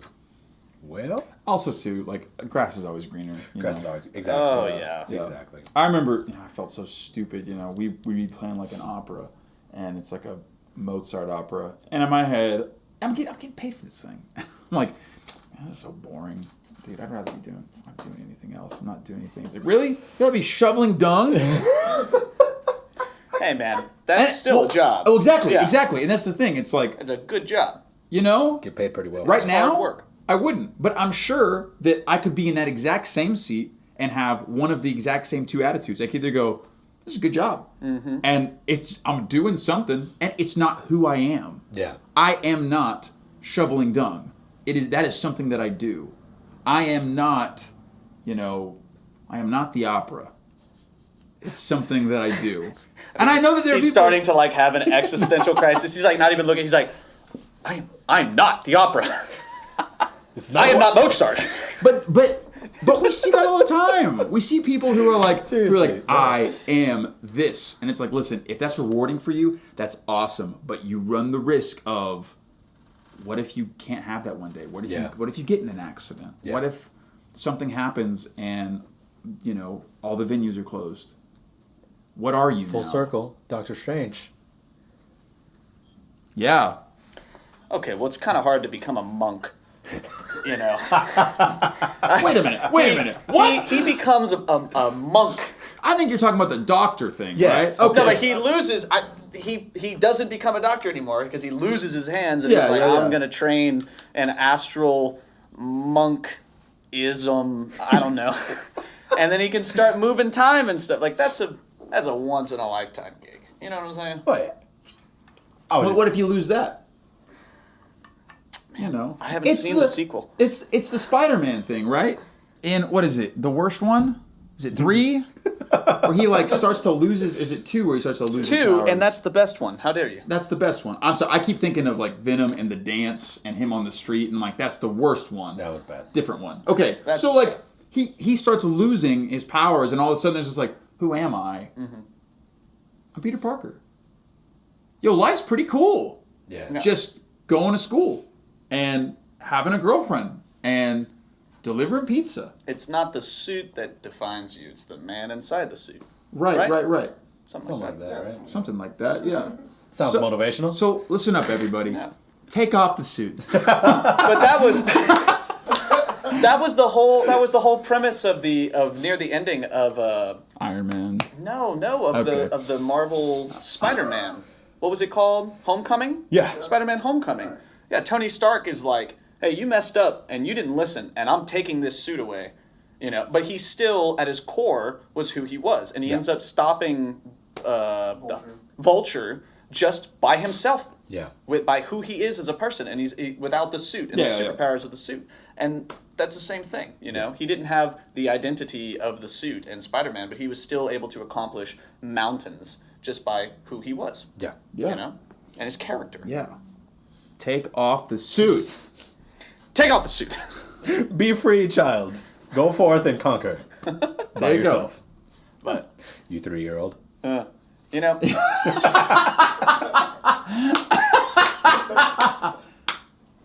get me started. Don't get me started. I get it now. It makes sense. I understand.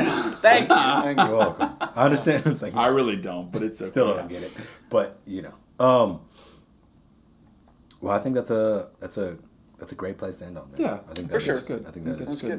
But I mean, that being said, any final thoughts, shout outs, motivational Mondays?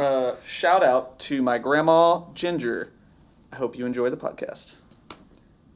All right, Mr. Towns. You know how I feel about bread. If you want to go, you can just go watch the last episode. I think that's fine. All right.